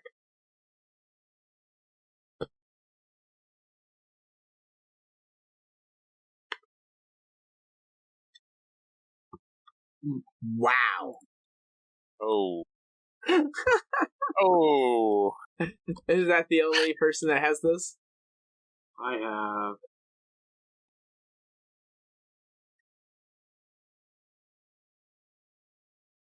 That's above average. Not enough, but it's above average. You don't find any details of how this creature was here, but you do learn its name is Shurshogot. And it was conjured by Brachus. His name is Shurshogot. Buddy, in your conversation with this creature, he tells you that he's a very good guardian. That is what he does. He's my brethren and I are the famous guardians of Hell's waterways. I don't know if you know this, but one of the layers of Hell does not have fire. It has water and other things. And there are always creatures lurking in the water trying to make their way through to places they shouldn't go. And that's where me and my friends come in. We stop those creatures from getting through. Of course, my services were called upon by Guildmaster Brachus, though his terms were very unfair. I was required to be here, buddy, by myself with none of my friends, for time immemorial. That means a very long time. Now, if you and your friends wanted to make a deal with me, I would be happy to protect your waterways for a much more reasonable amount of time, and for a much more reasonable amount of compensation. For example, I don't want to be by myself anymore. Perhaps you could allow me to have a friend or two with me, and we could guard the waterways around your new base of operations. Make sure that nothing bad gets in here. Keep the riffraff out. You wouldn't even notice we were there. But that sounds really good, actually. I know. See, that's why they left you here. You're the thinker of the group. You're the decision maker. Now tell me something, buddy. Do you know how to sign your name? All right. So while this is happening, you guys have plowed through those documents a bit. It seems like you know this creature's name, and maybe if you spent another hour looking over these documents, you could roll again.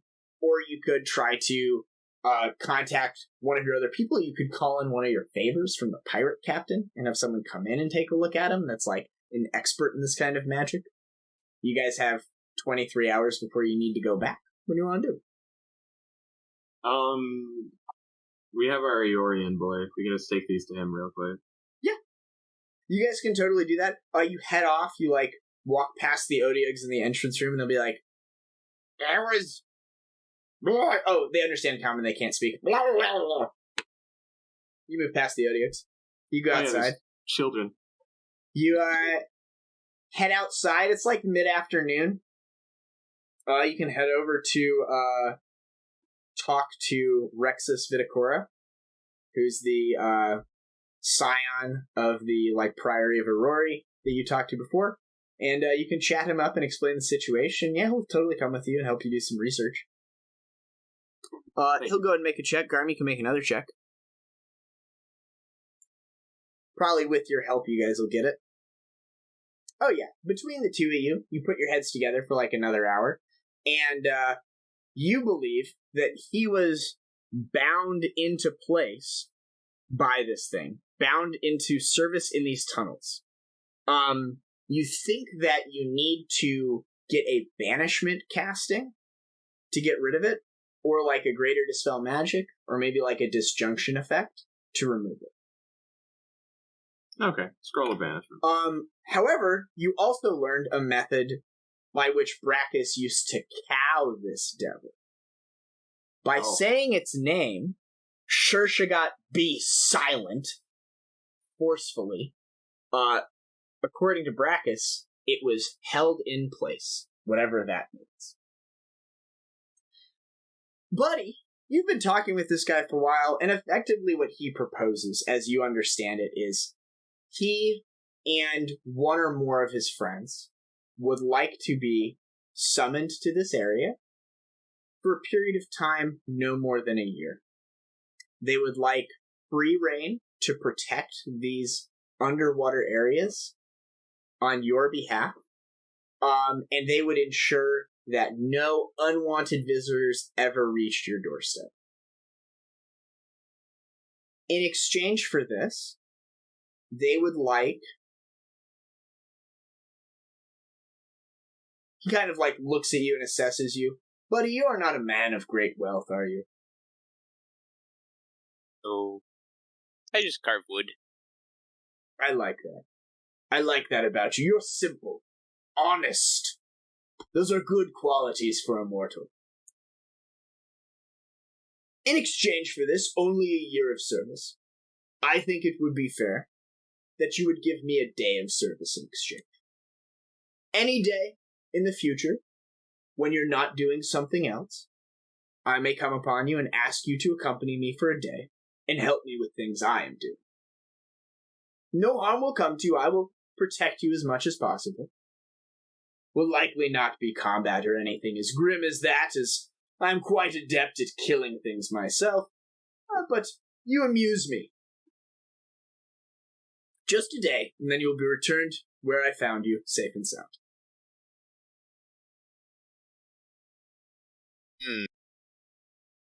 But of course, this is a negotiation. You are welcome to come up with other terms. What kind of friends would you bring? One that looks like me, another of my kind. He gestures, and he shows you that there are 3 tunnels behind him. I can only guard one tunnel at a time if I am set to guard the tunnels.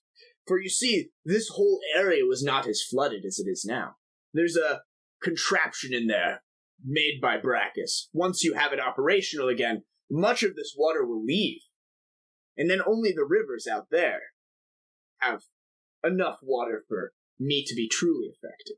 So I would take one of the passages, and my friends would take the other passages. So there would be 3 of us, guarding your waterways. Could you also fix the contraption? Oh, you drive a hard bargain! He kind of will, like, play with his, like, chin tentacles a little bit with his hand tentacles. If they're to be guarded properly, the contraption probably needs to be fixed. He'll kind of lean forward and be like, "Buddy, you are shrewd. I did not think you for such a keen negotiator. Very well, I will fix the contraptions for a day of your service in exchange for a year of mine and my friend's service." Hmm. Do you have the component? I can begin fixing it now. Oh, my friends have the component. I think. When they return, then, I will begin fixing it. Do we have a deal? He extends like a tentacly hand. Like all these like little tentacles.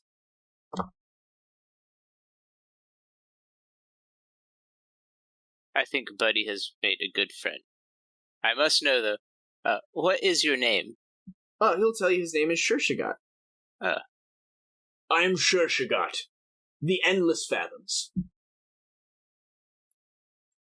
I think you have a deal. Got it. Yeah. You guys will return downstairs. And Buddy and this guy are just like hanging out. About an hour passes after you guys shake hands. Before your companions have found that information out. Oh, unless you wanted to go get like the banishment spell and all that stuff, Garm. Yeah, I would like go out and get a scroll of dismissal or whatever. Yeah. Like so you can just go down and get rid of them. I think it will need to be banishment to break the effect. Oh, so it's just a little more expensive. Yeah, it takes you about 30 minutes. And yeah, you can come down with it. You see Buddy is there whittling, and Shurshogot is there with a piece of driftwood and like a sharpened bone, and he's also whittling. And he's like, "I don't know how you're getting those lines, Buddy. It's such well definition." He snaps his piece of bone. He's like, "Blast it to Iamade," and like try to find some other jagged rock. Yes, you must go against the grain a little bit to get an even edge. Buddy, erstwhile companion. Yeah, you guys return to see your friend chumming it up with this devil. Buddy, thank you for staying down here so patiently. Yeah. Welcome, friends. Good news. Yeah, I'll just start pulling out the scroll. Got it figured out. Very good. I have good news as well. Your companion has agreed to let me fix the arcane contraption to pump the water out of this place. Do you have the silver disc that was removed by the scum? Wait, I have a question real quick. We know if we say his name and be silent, he will be stunned there, right? He will be cowed. It is like Please don't do that. Yeah, it's kind of like a electric shock collar. Is how Brackus would describe it. I'll have a talk with us beforehand. Okay. We save that for an emergency. Okay. If for some reason, in any near future, we have to fight this guy, the first thing we do is we yell that out. We all yell it out, we see what happens, hopefully it doesn't enrage him. If it does, he's already fighting us anyway. Don't even bring it up that you know about it. Says he's friends with Buddy, so yeah, he basically will tell you that he and Buddy have worked out a deal, and part of it is he's going to fix this thing. Buddy, are you making friends again? I see your companions are questioning my motives. I will explain the deal in full. He'll tell you guys that in exchange for fixing this thing, he and a couple other drowning devils are going to protect the river entrance to your base for a year. They will not allow anyone in that you guys have not expressly said you want allowed in. And in exchange for a year of their service, Buddy is going to spend a day in his service. Buddy will not be harmed, Buddy will not be used for combat, and Buddy will be returned safely once that day is complete. I sigh. Buddy. I feel like it's going to be to stab one of us in our sleep. That would be combat. Oh, okay. He'll be like, "Why would I do that? You are friends with one another. Buddy amuses me. I might be having a dinner party and need a guest. You don't know what it could be. Could be anything." Yeah. Buddy, unfortunately, I think this is a learning lesson. That not every friend is going to be a good friend. And when you need help, please feel comfortable to come and ask. It is never too late to seek assistance. It's never too late for a problem to be undone. Please be safe. Sure. He will hand Buddy the piece of driftwood he was carving. It looks like a little, like a fish, but it's, like, not carved correctly. But it's, like, you know, like, maybe 8 inches long. It's just, like, this little wooden fish that he carved out of driftwood. Oh, awesome. And he's like, you can have this, Buddy. Yes. As a gesture of also good faith, I'll give him my gift, which was that little carving of a cute little demon. He will take it and be like, it's adorable. Thank you. He'll just kind of hold it. Yes. It will take probably a day for me to fix that arcane contraption. Do you have the silver disc? You gonna hand it to him? I'll give it to Buddy. Sure. Yeah. Buddy, you can hand it to him. He'll kind of, like, move past you guys. He'll kind of, like, give you a nod, move past you guys, and he'll go in here. And, he'll, like, set the arcane disc off to the side. He'll set the little carving that Buddy gave him, like, up on, like, a little alcove. And, yeah, he'll begin, like, running his tentacles across the arcane runes and, like, saying magical words, and they'll begin, like, glowing and stuff like that. And then he'll, like, take one of his hands and stick it in there and begin, like, rotating one of them. You see, like, the runes will start changing colors. And he'll be like, they did a number on this when they demolished it. And he'll begin, like, repairing it. Excellent. Buddy, we're gonna have a talk about your placement in the cosmic reality and its relation to devils. What would you guys like to do? Buddy did a good job. I don't think you guys have freedom of movement anymore, but you still have life bubble for, like, a short while. You can finish clearing all this stuff out, though, once it's dry, if you want. That's actually probably a good idea. Like, yeah, you guys want to, like, go upstairs and rest? Yeah, we can just hang out, you know? Yeah, if you guys would like to stay, he'll happily cast water breathing on you guys. Oh, then yeah, I have that wand of Touch of the Sea. We can, like, scout the rest of the place out real quick. So would you like to scout the rest of the place out, or wait until it's dry to scout the rest of the place out? We should wait. We don't have freedom of movement. That's valid. Very well. Okay. looks like this. Are you guys waiting with him, or are you waiting, are you waiting with him, or are you, gonna wait upstairs? We need to wait upstairs because we need to have a serious talk with Buddy. Sure, you guys can go upstairs. He'll work down here. He does not request that anyone stay with him. He's like, we've already made a deal. Go upstairs, relax. I know that being underwater for so long is uncomfortable for your kind. Thank you for understanding. I am nothing if not understand. How do you spell his name? It should be revealed now if you mouse over his name. Oh, okay. You mouse over his icon. Yeah, I got it. Shurshogot. Yeah, cool. Yeah, you guys go upstairs and chat. Do it. Oh. Buddy, friend, listen.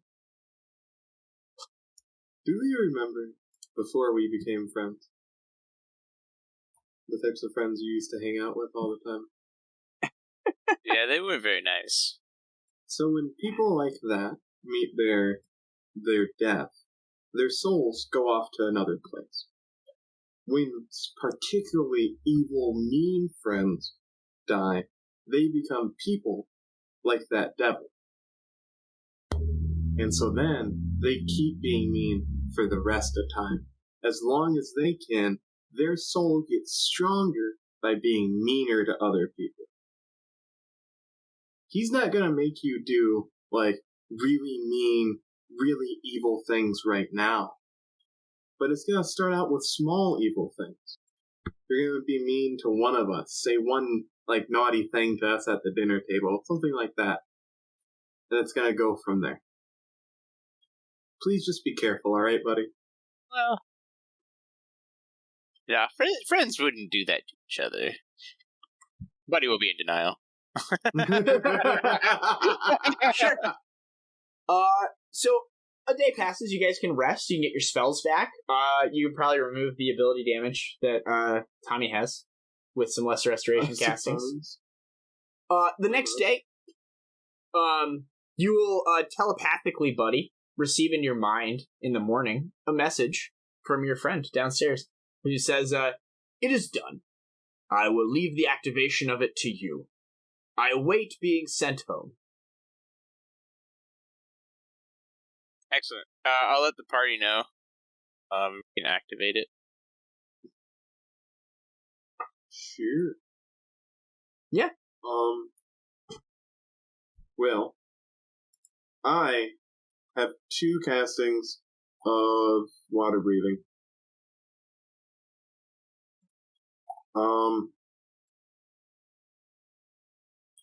I'll just be taking one of you down with me so we can go activate this thing. Sure. As you guys Just come back downstairs, you see Shurshogot is standing in this central chamber. Who's going with you, buddy? Probably be. You see Shurshogot standing in the central chamber. He explains to you that the pump room is through there. I had to squeeze in there a little bit. Should be repaired. He'll explain to you how to use it, and I'll just describe the room. The west wall of this flooded chamber is almost entirely obscured by an elaborate contraption of stone and metal, comprised of intertwined pipes, pumps, gears, and bellows. The metal in the device seems unharmed by its long submersion other than being canked by algae and silt. The machine in this room is a magical pump. You guys can activate it.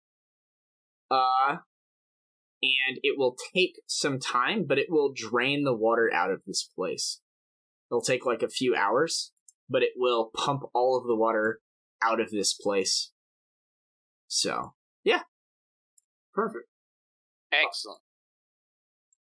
Yeah, basically all of the stuff that you guys see as like regular rooms that isn't supposed to be flooded will not be flooded. And then the other stuff will be much lower level. It'll be like below the dock. Again, as you would imagine. Yeah. And then he'll say, "And now to send me home." And he looks to you, Caerrat. Yeah. Activating the scroll. Make a caster level check.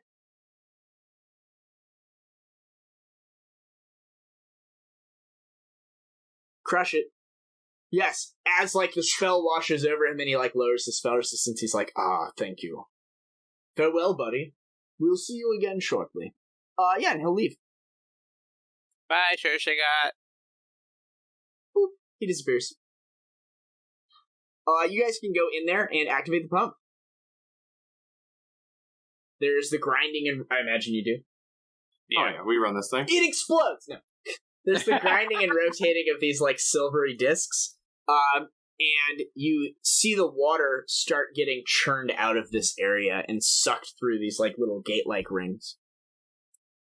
After, let's say, 7 hours, all the water has receded from this place. Where are you while this is happening? Do you, like, watch it happen for a while, or do you just go upstairs? What do you do? Let's hang out here and just see how it goes. How long is it gonna take for, like, this main room to, like... I mean, it'll, like, lower? start coming down. So, like, maybe, like, an hour or something for, like, that room to get lower. Okay, once that gets down, then, like, I'll invite our friends to come down here and Sure. we'll hang out down here. While you're hanging out down there watching this happen, both of you give me perception checks.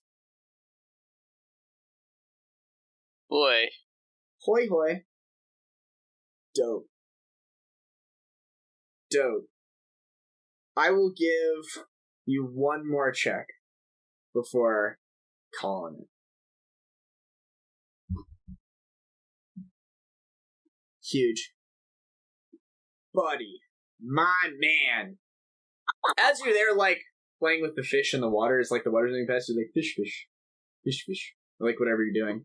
The wall to the south of you, I'm going to delete this pointer.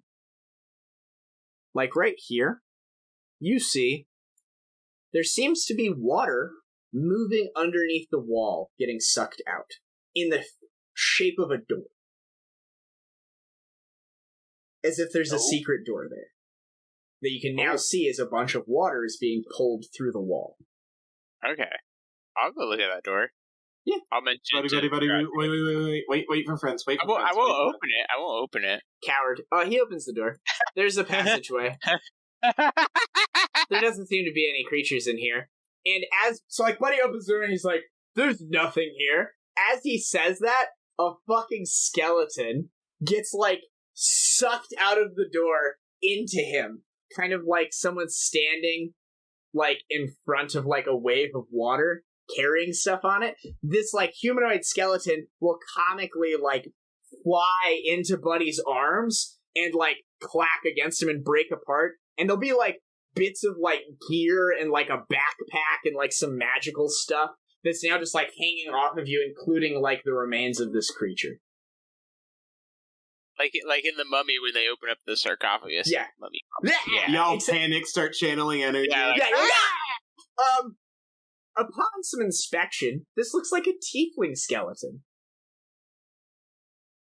It seems to have a mithril shirt, a nice bag. There's a dagger in the boot. There's a ring on his finger. Pretty sweet. The bag also is like very well made, and as you open it up, it is bone dry inside. Looking inside it, you find a small fortune of coins and jewelry, as well as some notes and a scroll case. Let's do some reading, I suppose. Inside the scroll case, you find a contract between Brachus and some devil named Shurshogot. As he tried to flee, he got stuck in these secret tunnels. And died. This is funny. But yeah, you find a bunch of loot. So we made the deal with the devil for no reason now. Well, you wouldn't have found this until you we have until 1 we year. cleared it anyway. Yeah, so you would have either had to fight the devil or you had to do this. So go ahead and make a spellcraft check on the dagger. Yeah, the body is not lying slumped against the wall. The bag is a handy haversack. Give me another check. It is a +2 mithril shirt. And another check. Ho-ho! It is a ring of protection +2, and the last one is the hardest one. You do not know what this dagger is, but it is very fancy. You also find some keys. They're the keys to all the doors upstairs. Big. Yeah. That's nice. Finally got the keys to this place. Oh my, I'm taking that rad. Just gonna put that right in my pocket. The extend rod? Yeah. Yeah, that was from the scum guy. Yeah, we're gonna go ahead and take that. I already have a ring of protection too, buddy. You want to take that? Sure. And I have full plate, so I don't know if you want that mithril shirt. I think mithril is better on other, like... I think Sezzix probably wants that mithril shirt. Okay. Yeah, that's what I'm thinking. Probably. But I don't know. I don't know what his dex score is. That is a +6 piece of armor. I have something better for me. I have +2 small shadow leather. Oh, right. It's not small. Yeah. Then you could take it. It is a +6 AC bonus. And it's very nice and light. But yeah, you guys can wait for it to drain out. And you can see a door at the end of this that leads into a room you didn't even know existed. There was the body of the tiefling here, like, clutching the door who died, like, dramatically. But he got sucked out with all the water and the back pressure. The air in this room... Oh, sorry. Yeah, the air here is old and stale, but still breathable. As... Oh, I guess he didn't get sucked out. Fuck it. I say he got sucked out. The top of the area here... The top of the area here is not in the water, as it's risen up to a high enough height. So his body was actually out of the water. It's better that he was in the water, though, cinematically, so that's what happened. There's an earthquake. He, like, fell or something. I'm about it.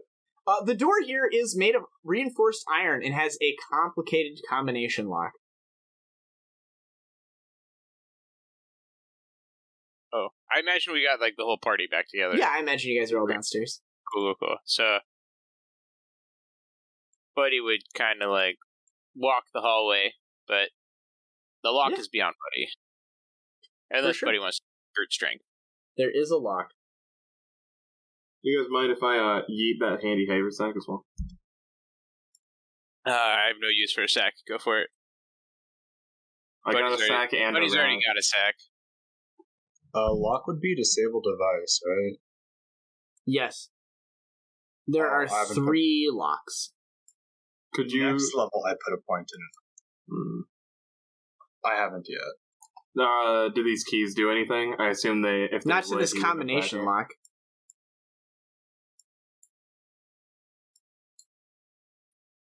Nope. That is the mystery room that you guys can decide how you want to handle it. While you're thinking about it, you wander back into the other area once it's dried out, and you see that there's sewer access to the east. The water here is a lot lower, and you see a, beached devilfish. It's like this giant squid creature. And it seems to be, having some trouble in this, lower amounts of water, but it is swimming past you guys, and it's heading out to sea, as it is now too shallow here for it. You can take pot shots at it if you want to.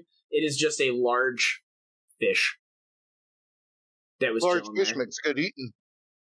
Yeah, I mean, as it's passing by you, it's eating the chummed water that has all of the scum in it. It's munching on stuff down over here and over here, and then it's heading out to sea. Cool. But yeah, with the exception of that, you guys have fully explored this place, aside from that one room that you can't open very easily. I thought we had a master key from Yeah. we just found the master key. This The door does not combination. have a keyhole. Oh, It I has got you. 3 tumblers. This is like a vault. It's like a vault door. I break it open. And you guys, yeah, you certainly can try. Go and make Let's calm down. Let's calm down. It's a nice shiny vault door. Let's try and get it opened by professionals first. Then we'll break it down if we can. If we can't, we This can. is a good roll a favor, yes. Yeah. This is a good favor because if we can't get into the vault, someone else probably. Would you like to call in your favor? I'm voting in favor. Yes. Sure. Let's roll a d20 and see how proficient your vault cracker is. You want to roll it since you're calling in the favor, Garm?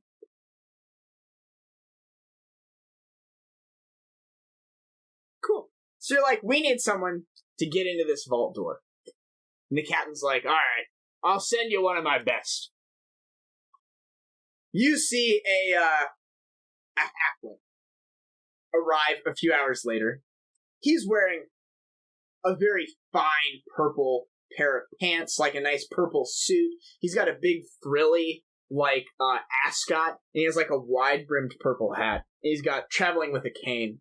And he's like, greetings! Are you the ones that are having a problem with your door? It's pretty jammed up.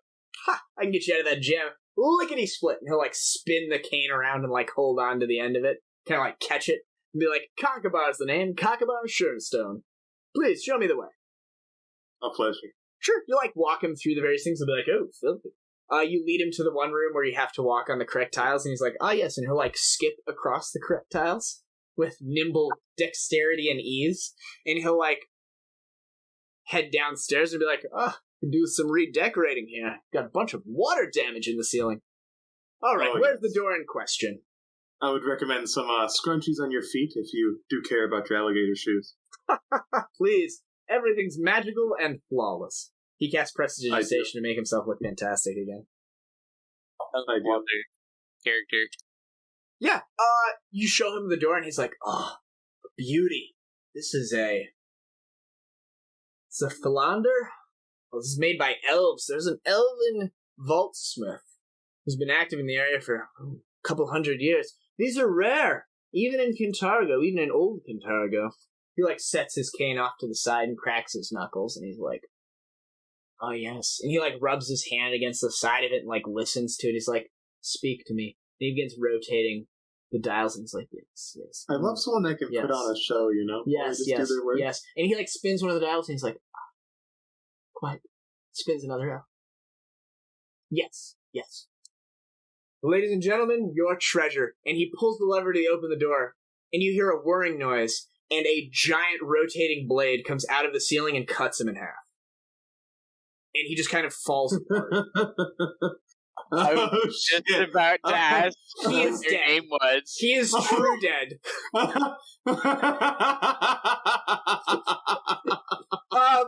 this favor, instead of being opening the door, will instead be 500 gold pieces, and that could always be one of the favors. Since it failed to open the door, you can sell his belongings and get 500 gold added to your party sheet.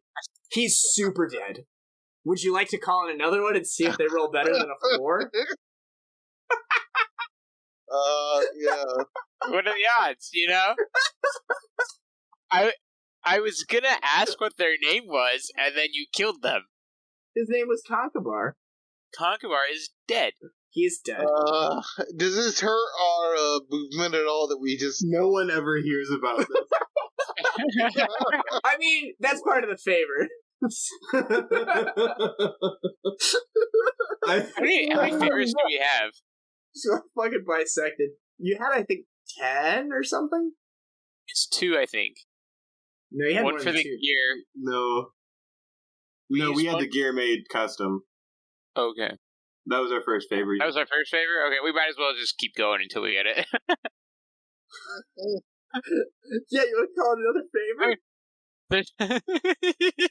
I was thinking, like, we rolled a 4. How is this working? And then the twist.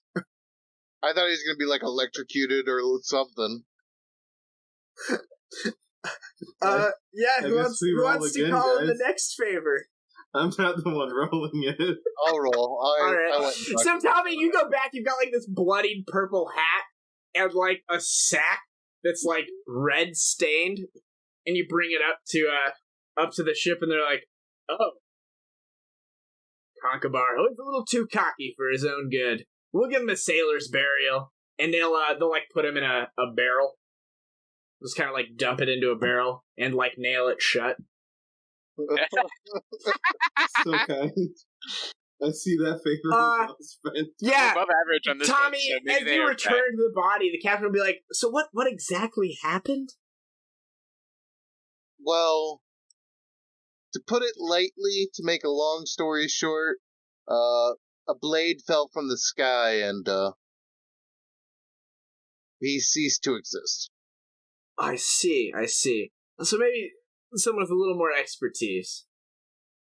He'll take a piece of parchment and he'll, like, write an address down, and he'll fold it in half and seal it with wax with his signal, and he'll hand it to you, and he'll be like, take this to the address written on the outside, and you'll get someone that can get in there for you. I'll awkwardly ask for a piece of parchment as well. Sure, he'll just give you a piece of parchment. And then I'll take my scythe and be like, this is what happened. And the captain will be like, ooh, grim. Very grim. Well, best of luck. I'll go track down this guy and bring him to the place. You head to, kind of like the nicer district, the Ivy district in Kintargo, and you go to the address, and it's like a well-manicured yard, all sorts of stuff, and as you, like, walk up to the door, you notice piles of dirt, like, everywhere in the yard.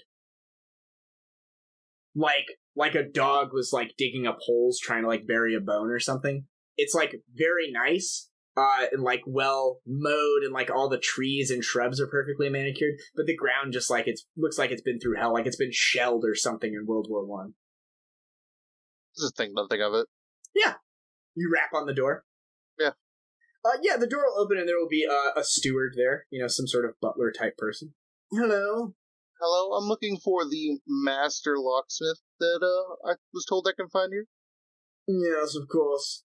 Master Reginald, one moment, please. He'll close the door. You hear, like, some motions from inside. The door will open, and you will see a younger kid. He's, like, maybe, like, 14 or 15. He's a human, and he is just completely filthy from head to toe, like, covered in dirt. And he's like, yes, how may I help you? Yes, we have an issue with our vault that we had a shoddy locksmith try to open. I was wondering if we could hire you. Shit. Why did you not come to me first? I can get in anywhere. That's what we like to hear. How much would it cost for your service? You have that letter. Oh, okay. Here's the letter. If you could just come with me. Yeah, he'll, like, crack it open and be like, Milde, not your favor. He'll throw it over his shoulder. I'm going out, Jones. And he'll, like, grab a bag of tools and, like, mining picks and shit and sling it over his shoulder, and he'll follow you out. Alright, As we're leaving, I'll ask about the holes. Be like, yes, my technique. I'm called the Mole. This is just the guy from the South Park movie. Okay, interesting. I'm just gonna go with Atlantis, but this works. Yeah, we'll follow you in there. As you, pass by the Odiogs, you'll be like, yes, Odiogs, nature's most misunderstood beautiful creature. And he'll, pet one of them and, offer it a handful of, dirt, and it'll eat it and be like, beautiful, beautiful creatures. He'll head in with you. He'll head downstairs. You can lead him into the vault area. There's, a spray of blood on the walls. There's no body. And he'll be like, yes, I see. The old... A blade trap, yes, a guillotine. We're quite familiar with those where I'm from. He'll, take his pick and his shovel, and he'll begin loosening some of the walls, some of the stones on the side of the wall, and he'll just begin tunneling through the wall. It'll take, 4 hours, but he'll just, tunnel a path around this whole fucking door. And, yeah, he'll just tunnel a path around the door. Going that way, and then, whoops, going that way. And, absolutely beautiful work.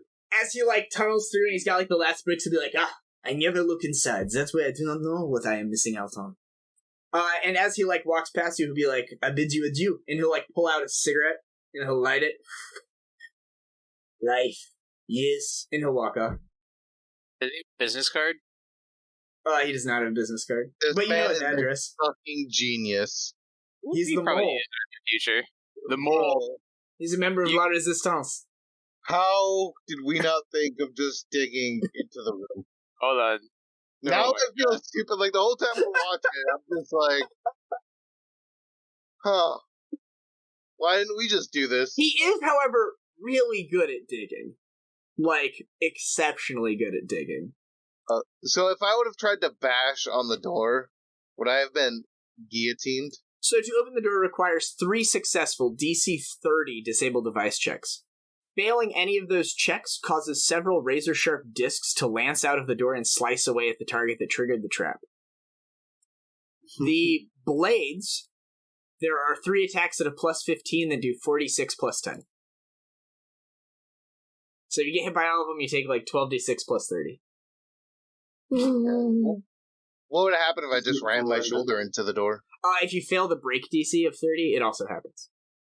Okay. Thanks for saving me. Yep. Very good. The blendering. The door opened,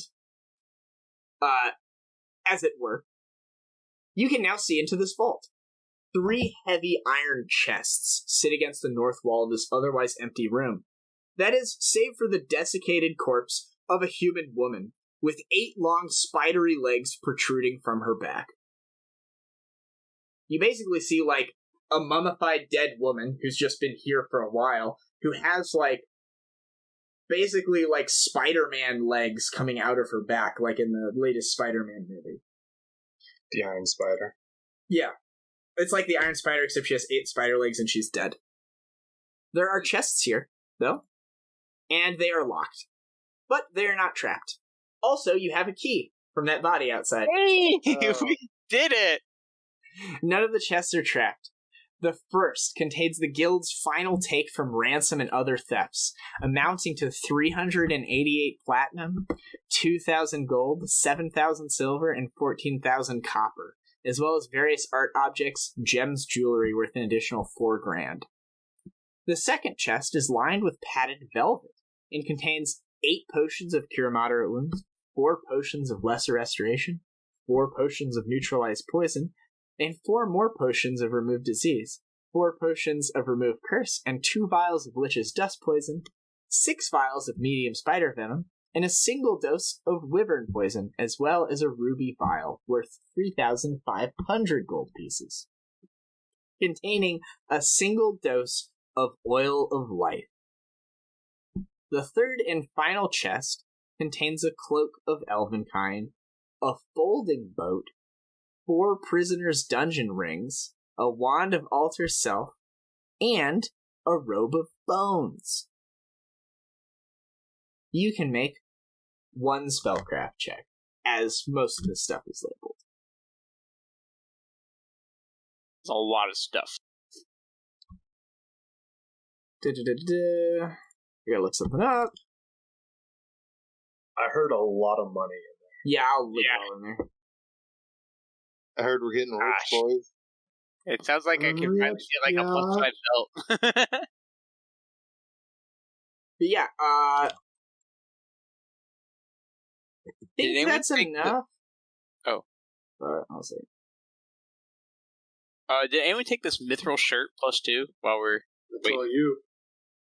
Dude, Taking it. Seishi a Pop-Tart? I'm really jealous. He's an Oreo Pop-Tart. I know. Oh gosh. Bro, you could tell. You from an Irish correctly donor. identify, Garm, that the robe of bones is actually a robe of powerlessness. It is a cursed magic item. That's rude. But yeah, with that, you guys have cleared out this area. I will correctly label the robe of powerlessness. Yup.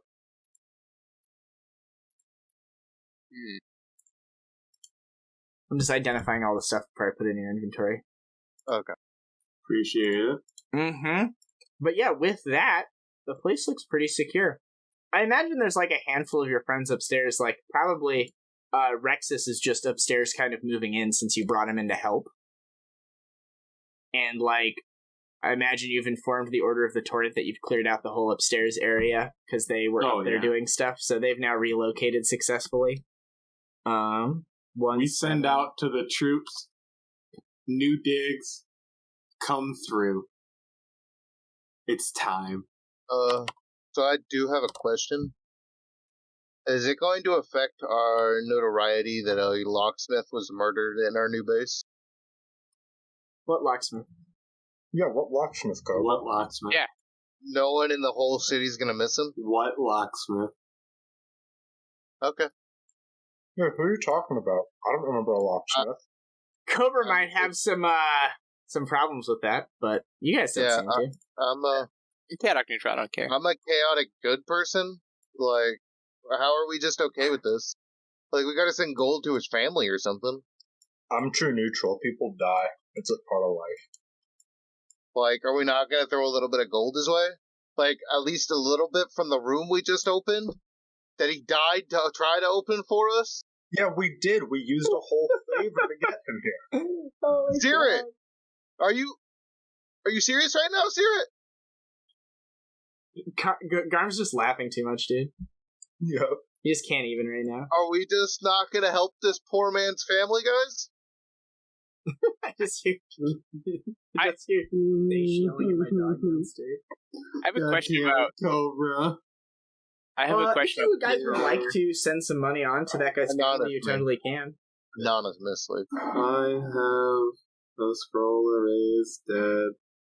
I don't believe in letting... Or I have a scroll of fucking breath of life. I should have... No. We don't. He already had a burial. He already got buried. Just make sure his family's taken care of. Yeah. Give him the 100 gold pirate earrings he deserves. Yeah, you can go back to the captain and be like, hey, listen, we're really sorry that guy died. I know he's part of your crew, and we want to make things right. And he's like, oh, that's quite noble. Yes, of course. Do you have something you wish for me to send on to his next of kin? Yes. Yeah. Give him those. Sure. 100 gold or whatever. Yeah, out of our party sheet. Yeah, you go to hand it to him. He's like, no. Concobar's brother's here. And he gestures outside onto the deck. And you see a guy dressed in, like, lighter purple, but dressed identically, with the same wide-brimmed hat. And he's, like, there chatting with a female member of the crew. And he's like, no, I'm telling you, it's not proportional. It's like a baby's fist holding an apple. Yes? Hello? Oh, you have something for me? Oh, yes, 100 gold pieces. Fantastic. And then he turns back to her and be like, I can spend 100 gold pieces, huh? What do you say? And she'll be like, fine. And they'll go downstairs. Well, he doesn't need to know, but at least we did right by him and got him laid. I feel cosmically justified. Yeah. Word will spread through your various underground networks that you guys have secured this place. Once you've explored the dungeons below the Lucky Bones, You can start to use them as a well-hidden headquarters for the Silver Ravens. I'm sorry, the Ardent Crows. You must complete three tasks before it can serve as a proper headquarters. The Changeling Cult, the Undead, the Scum, and the Drowning Devil must be defeated or driven off. L'Oreal's unquiet spirit must be put to rest. Did you guys take her remains upstairs, I believe? Yeah, we put it outside. The whole ceremony. The pump must be reactivated. Once all three of these conditions are met, you can make a fuel use of the complex. Your rebellion rank increases from 10 to 15. Good thing we're still at 5. Looks at Garm.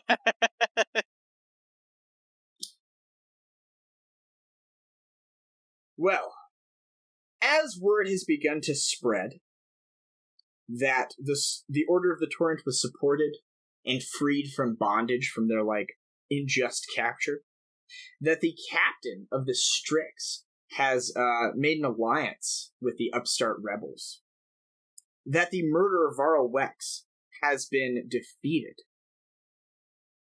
What's your guys' notoriety score? I guess I should pull that up. 10. Okay, sounds good. We've been working on it. It's gone down remarkably. There is a as you're so you guys now have this new base of operations. Would you frequent the tea house at all, or the other place in Old Kintargo at all? Would you go by there every now and then, or are you just now going to be at your new base of operations? I mean, I still have a job at the coffee shop. Sure. I haven't put in my notice yet. I have to work a little bit longer, you know. So, it's been a couple of days. School year starts. You've kind of started transitioning over there. People have been moving furniture in the middle of the night, stuff like that. You will hear the sounds of lockstep metal boots outside the coffee shop when the two of you are working. And the other two of you are, elsewhere. I'll explore the sewers near our group base. Yeah. Authority, citizens! And there'll be, some gasps and stuff like that, and you'll see, a dark shadow moving by the windows as, a dozen armed guards are, heading towards your place of business. Time to ditch, brother. Time to burn. Yep. We'll climb out of a back window. Yeah, as you guys begin to flee, you'll hear the front door open and be like, by order of boss, where are they? You clamber out the back window, and you see, on the street, some more guards, and one will be like, they're over here, sir! You will become quickly boxed in by guards. None of them have weapons drawn. Oh, can we not, go through the secret downstairs? Cobra said you're going out a bathroom window. Oh, yeah, let's go downstairs, brother. Okay, Sarah will convince me. We have a secret exit. Let's use the secret exit. I don't have a lot of wisdom, so yeah, you guys no. You guys flee successfully. Yeah, secret exit downstairs. I'm off. Yeah, where do you guys go next? Back to the base to inform anyone who's there that we are officially wanted by... We're super burned. So, while you guys are there, worrying about, being found out and all this sort of stuff, the owner of the tea shop, that halfling woman, Laria Longroad, will, come down the stairs holding a piece of paper, and she's like, there you are. They left this for you. It's not magical. It's an invitation from Barzillai. Oh. She'll hand it to you. Oh, that's so much kinder than I would have expected from them. Yeah, see, they were just delivering mail, I guess. I don't know, but they only do things one way, which is hard. She'll hand it to you. Yeah, we ran away, triumphantly. Oh, I would run away, too. It was a great decision on our part. Indeed. Thank you for this, though. Yeah. I appreciate it. There is a note from Barzillai that says, in acknowledgement of your recent services for the betterment of Kintargo and its people, Barzillai Thrune cordially invites the members of the Ardent Crows to attend a gala celebration in their honor. Or, not a gala celebration, to attend a small ceremony in their honor in front of the courthouse tomorrow at noon. I don't have a high wisdom, but I have a feeling I know what this... Definitely feels like a call to action. There's a meme about this. Because I already know what this plan is. Can I make a sense motive check with my shitty wisdom? I mean, it's a piece of paper. It was not written with malicious or positive intent. They are words. I mean, it was kind of him saying he knows who we are. We can either show up where he wants or he'll come back and find us. Yeah, I have a feeling it was... They had an invitation if we weren't there, and if we were there, they were just going to take us. So, what would you guys like to do?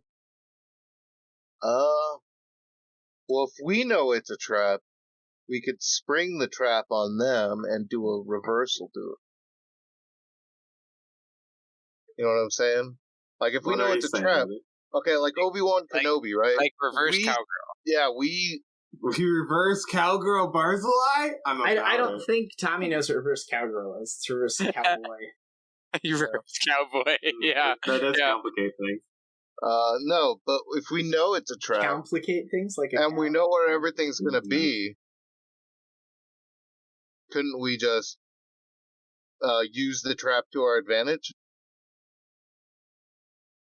Like, if we know they're going to be there to capture us, right, there's going to be less guards doing other things. So if we need to do anything related to what the throne of... if we need to do hood rat shit. Yeah, we will accept their invitation and just not go. So that all their resources are pulled into one place, and then we can make a big play right now without increasing our notoriety. For just not showing up. Just Damn. Go fuck somewhere else up? Yeah. Just like go spray paint his house or something? Well, whatever Probably quest bigger we than have, that, but yeah. yeah, like we can go do one of the quests we have or objectives, so that we don't have to worry about running into the guards because I'm sure they have an amassed amount of resources to capture us if that's what this is. As I don't know how the fuck they would even know who we are. We were just coffee shop employees, so it can't be a good thing. Well, I'm thinking they know who we are. A lot of people on the street know that the Ardent Crows have been doing good deeds for the city, and there are people that know you are the Ardent Crows. Yeah. I still say we make a big play. You have not been disguising yourself when you're out adventuring. You haven't been like wearing masks or anything. Like, it's not very hard for a commoner to know who you are, let alone the high-level mayor of the town through his network of resources. Yeah, like if we were to rob a bank, we would accept the invitation and go rob the bank, right? You know, like Steve McQueen, we'd go blow up a car on the other side of town. Are you guys having this conversation with just the four of you? Or are you having it with your other people, like the guy from the Order of the Torrent and things like that? This will be in front of everyone. I'm thinking if he's like this calling is the us part out in public, the dialogue wheel where you can like ask that guy his thoughts, ask this person their thoughts, yada yada yada, and they'll all give you their input if you'd like. Yes, I would like that. Sure, talking to Laria, who is the coffee shop owner, she'll be like, I like that idea. They're all going to be there. You could send decoys. You could even just not show up. And then while he's there, you embarrass him. You do something like that. That's really good. I like that. That's a good idea. You talk to Rexus Viticora, and Rexus is like, so he's publicly acknowledging you? This is a huge thing. He's acknowledging that there is a rebellion. But I think he's trying to spin it that you guys are like his agents, maybe? I don't know. This is kind of weird. You talk to the Hell Knight of the Torrent. And the Hell Knight of the Torrent will be like, for all the things Barzillai is, he is lawful. I don't believe he would execute you in that fashion unless they fabricated a bunch of evidence of crimes you've committed, and then they're going to slap you in irons there. More likely than not, he's going to try to take credit for the actions you guys did on behalf of the city and sway public opinion in his favor. If you don't show up, it'll be his word against no one's. So it may be worth showing up to speak up on your behalf. Hemeton's there, and Hemeton will be like, he'll tell you like the version of the fable of like the scorpion and the toad crossing the river, and he's like, a scorpion is always a scorpion. He'll be like, every word that comes out of Barzillai's mouth is a lie or a half-truth. I would not believe a single thing he says, and I would not believe this invitation to be genuine in the slightest. And that's what the four people you have will tell you. Basically like a 50-50. Well, they seem to be about 50-50. So I don't like the guy who's acknowledging the rebellion's opinion, because he might not know all the crimes we've committed. You guys have very publicly, a murderer has been caught and killed. The Order of the Torrent, which is a beloved Hell Knight order that was wrongfully imprisoned, was freed from prison, lawfully, as a result of the Ardent Crows' involvement. And then the third one was Captain Sargetta, the guy who's in charge of the Strix, has publicly acknowledged that he is in support of the Ardent Crows. The captain of that Chelish war vessel. That's not the property. He's like not underneath Barzillai's thumb. He's like an employee of the nation of Cheliax, not this city.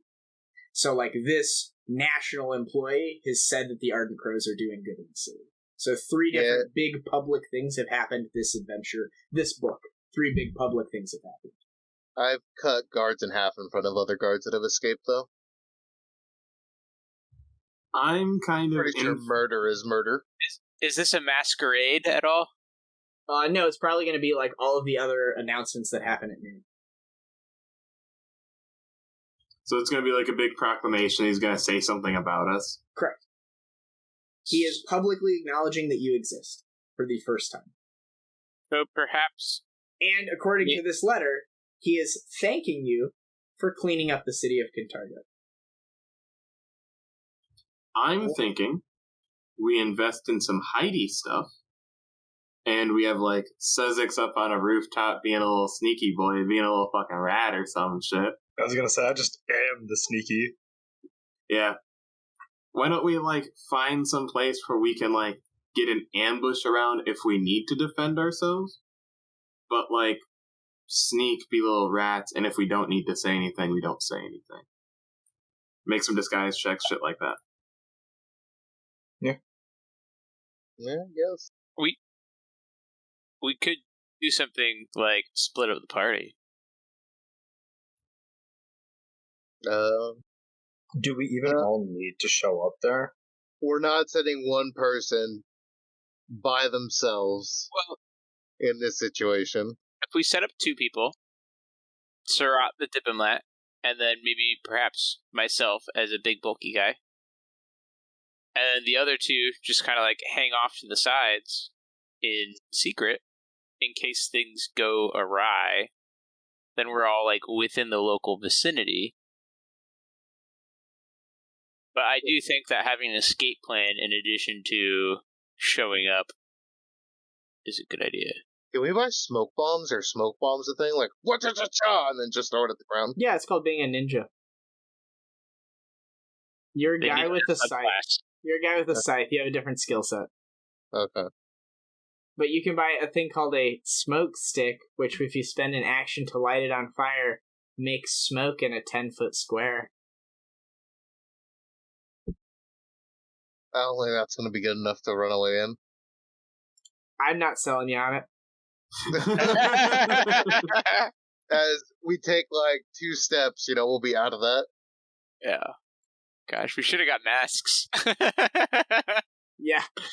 We should have been wearing bandanas over our faces. So I will say this, guys. I appreciate the level of thought you're putting into this, and I'm happy to continue role-playing and exploring it with you. When I played this, we had someone in our group who, like, at level 1, at character creation, they'd picked, like, an archetype that gave you permanent non-detection, which means, like, your alignment can't be detected and you can't be scryed on, which is, like, a magical way of looking at someone from afar. So they were basically immune to that, and then they had, like, a plus 15 on disguise, so they had, like, a base DC of 35 for anyone to know they were someone else. And they also spent a bunch of character resources deleting their, like, driver's license and social security and all that shit because they came from, like, another noble house that had been extinguished by House Thrune, and they were, like, one of its long-lost scions, and they were trying to get revenge. So it was, like, a really cool character concept, and we all knew him as, like, Doug or whatever, but his real name was, like, Bob. But nobody in the entire game knew that that's what it was. When we got this letter, it said, like, everyone's invited to come, including Bob. And the player's like, what the fuck? Literally nobody knows who I am. And the GM's like, Barzillai does. Barzillai does. Yeah, Barzillai does. So, masks or not, he knows who you guys are. He knows that you've been doing stuff. Fortunately, you guys didn't go through all of those hoops, so, like, it's very easy to be like, he knows who you are, but, like, he just knows who you are. That's how it is. So he knows we're on hood rat shit. Let's just go see what he has to say about us. I mean, you still don't need to attend. You can still take all these precautions. You can still do other stuff.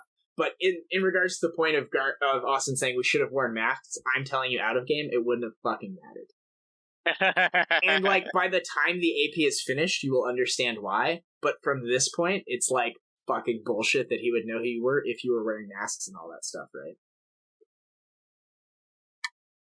Fortunately, you guys were not wearing masks, and people have run away with your descriptions as you cut them in half. Allegedly. We cut their friends and Allegedly.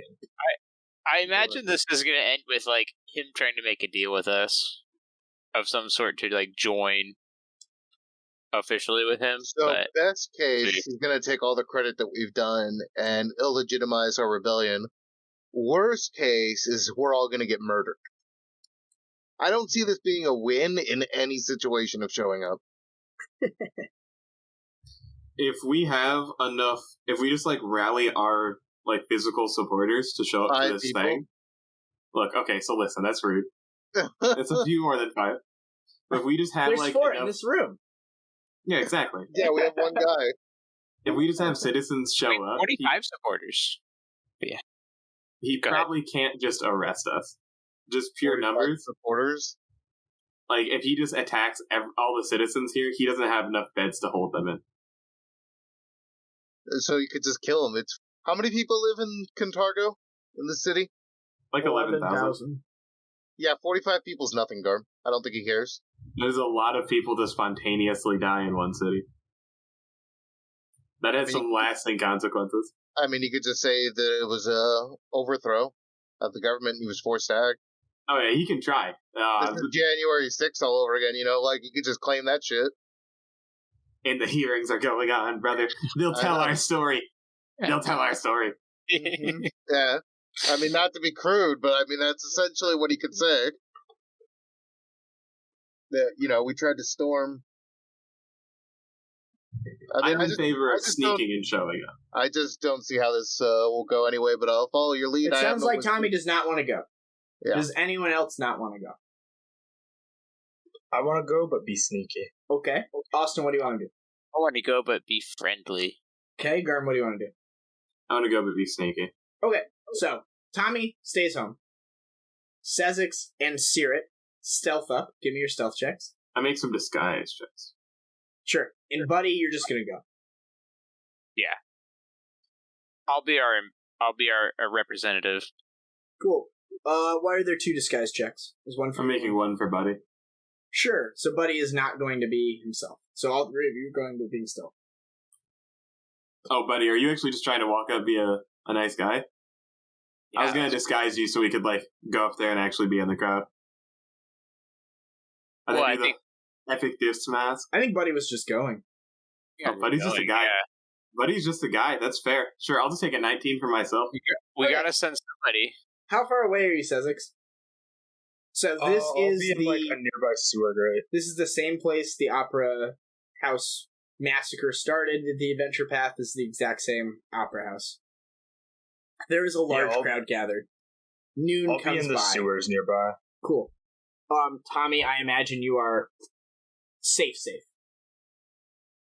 Yeah, I'll just be like a good distance away, but I can hear like if the crowd, like, you know. Sure. You are like 5 blocks away or something. Yeah. Okay. You can hear the church bells peal out at noon.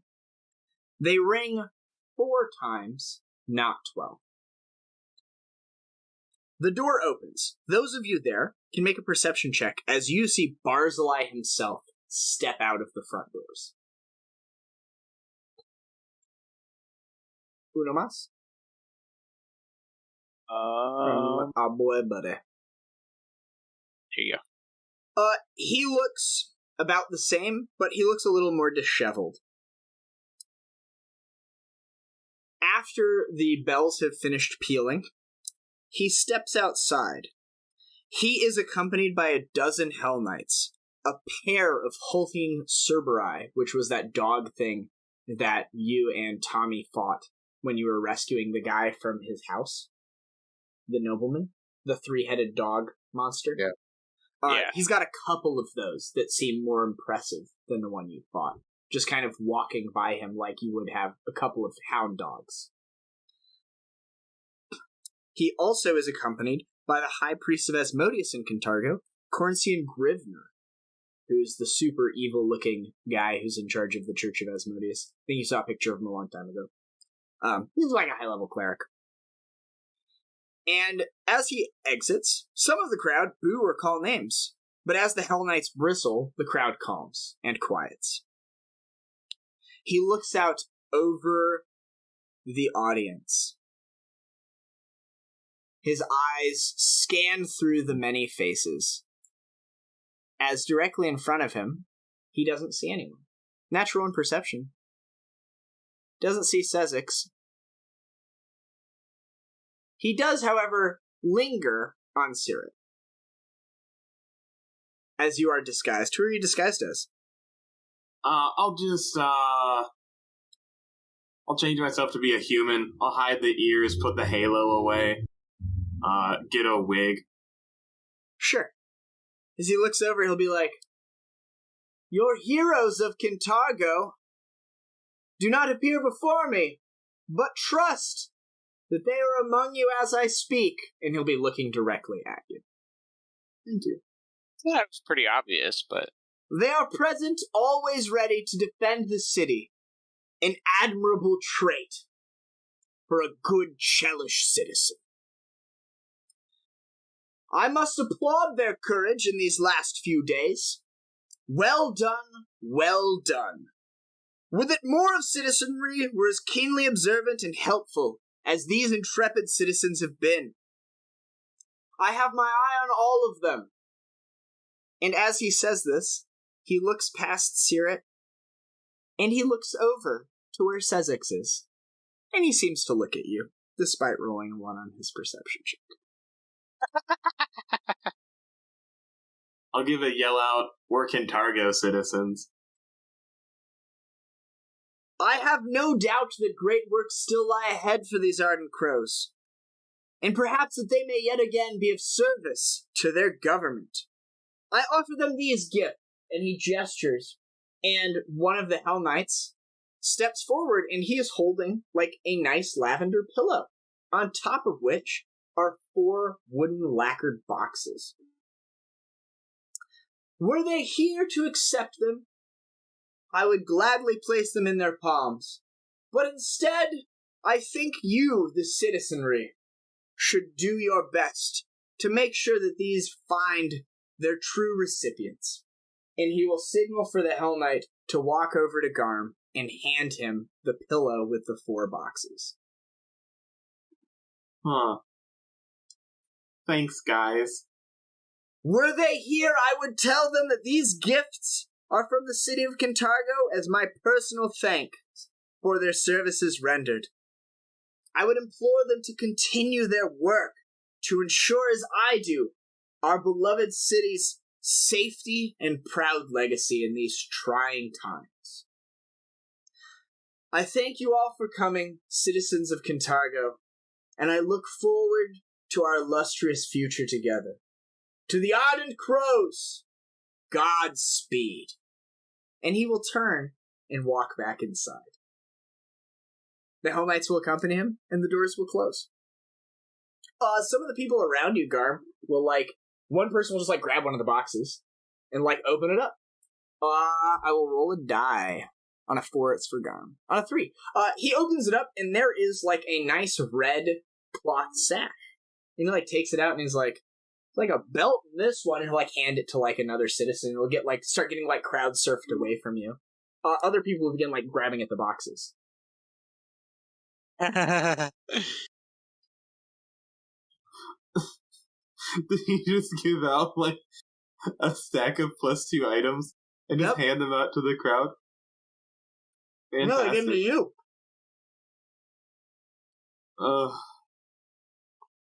I suppose we do a speech. Citizens of Kintargo, I'll say wiping my eyes, like taking the wig off. As soon as he starts talking, I'll come out of the sewers and head towards him. I'm not really sure what just happened. I guess I would approach too. It's the I'm serious. crowd! It's the crows! Some of I'm the crowd serious. go, caw-caw! Caw-caw! Hey, what's going on, everyone? Caw. Hey, all of us. Hey, one love. So look, I don't know what just happened. I refuse to accept gifts from Barzillai Thrune. I believe the changes that come from this community come from the people that surround us. You all are the people that are going to make this change, and we, the Ardent Crows, aren't going to be rewarded any more than you all for this positive change. Please continue your efforts against Barzillai. Be disrespectful. Fuck Barzillai. I don't know what I'm doing here anymore. He knows who we all are. Yeah, one of the guys that like took the belt will be like, yeah! And he'll like put it on, and you'll see his muscles will double in size. He'll be like, oh shit! Burn it down! And like the crowd will become a little aggressive as you've stirred them. And they'll begin like grabbing rocks and stuff and throwing them at the door of the Kintargo Opera House. You incited a riot. I did.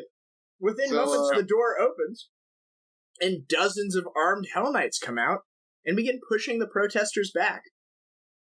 Would you like to do anything before it turns violent? Yeah, we made our point. We'll recall the troops, do a centering rally.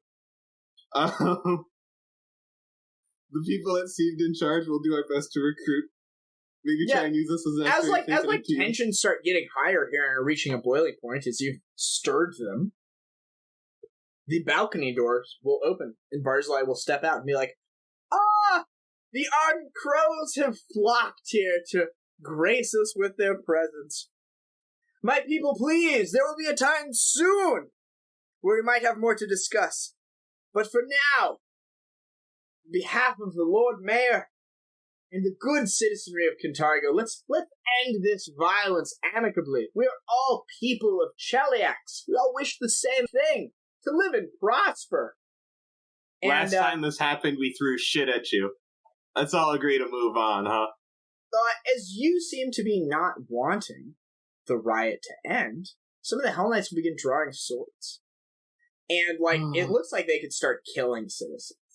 Fair and enough. Barzillai will be like, no! Men, it is their right to speak their minds. Let these false prophets dig their own graves. And the crowd will be like, wow, Barzillai's really, turned a corner. And he'll begin changing some of their minds. Hero. A great guy. During this, once I heard Garm start speaking, I'll just be walking over there. I don't know how long that'll take. Sure. I mean, Barzillai go back inside. The Hell Knights will kind of sheathe their weapons, and they'll just, protect one another, but they'll stand maybe, 5 feet away from the wall to prevent people from, defacing the wall. And people will, throw, clods of mud and rocks at them, and they'll just kind of, hold their shields up. And they'll take it. As their employees, and now you're harassing public employees. I've done my job. The heroes of Kintargo, everyone. I've done my job. Kintargo. I've done my job. Yeah. What would you like to do with the magic items? You can recover them from the people that have them.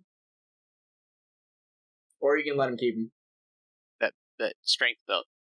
I think we recovered them, right? Yeah. You find 2 belts of strength, a belt of dexterity, and a headband of wisdom. Your wisdom, right, Garm? I am, yes. A headband of wisdom. Can we do a spellcraft check to see if these are cursed items in any way? Oh, he already knows who we are. If he was going to curse us, he would have done it. Yeah, but I don't want, this to be an amulet, whatever that was from the Rise of the Rune Lords, or he could just see what we're doing the whole time. Mechanically, so you guys can make spellcraft check. These are definitely just mundane magical items. They don't have a nefarious effect to them. However, any crafter of magic items, like Hemington Hayes, who told you never to believe a thing Barzillai says, he's, at the protest, and he'll be like, you can take those, and they will certainly improve your prowess. That said, as he is the one that commissioned the crafting of these goods, he is intimately familiar with them, and he could easily use them to discern your location at any time should he choose. Yeah, I'm selling mine. I'm sorry. Yeah. So Yeah, you guys I can can certainly sell benefit it them and if buy you'd a like. better belt. You can sell it for half price if you would like. Yeah, I'll sell mine for half price. I'll just buy one later. Yeah, There's some really wise protester out there. He's gonna be smoking weed one day and just like have a connection, and he's gonna come to worship some good aligned god, and that's worth 2,000 gold to me. So you're just gonna let some random person have it? Yeah, some random person has it. Evans, boy or girl? Evans, boy. It is a boy. Oh, boy has it. High. Okay, if it's a 7 or 8, they're old. If it's a 1 or a 2, it's a kid. It's like a middle-aged guy. After like the protests are winding down, he'll just be like some guy's like a street cleaner, and he'll find this like little metal circlet on the ground, and he'll pick it up and be like, "This is pretty nice." You kind of like put it on and be like, "Let's wear this tiara." Oh my! He'll kind of like look at like the push broom he has and like the waste bin there, and he's like, "All people do is create and destroy. It's a vicious cycle." He'll be like waxing philosophically for a while, and then like his coworker will be like, "Get back to work, Jim." He'll be like, "Huh? Oh yes, the capitalist grind," and he'll continue sweeping. For the struggle, brother. I made a communist. That's worth 2,000 gold to me, team. Yeah. So yeah, the three of you that sell yours will get 2,000 gold pieces. That is the end of this book. You guys are level 7 as the result of your success. I'll graciously take level 6. Yes. Let's pull up your thing here. I added the 2,000 gold to my character. You have the torrent.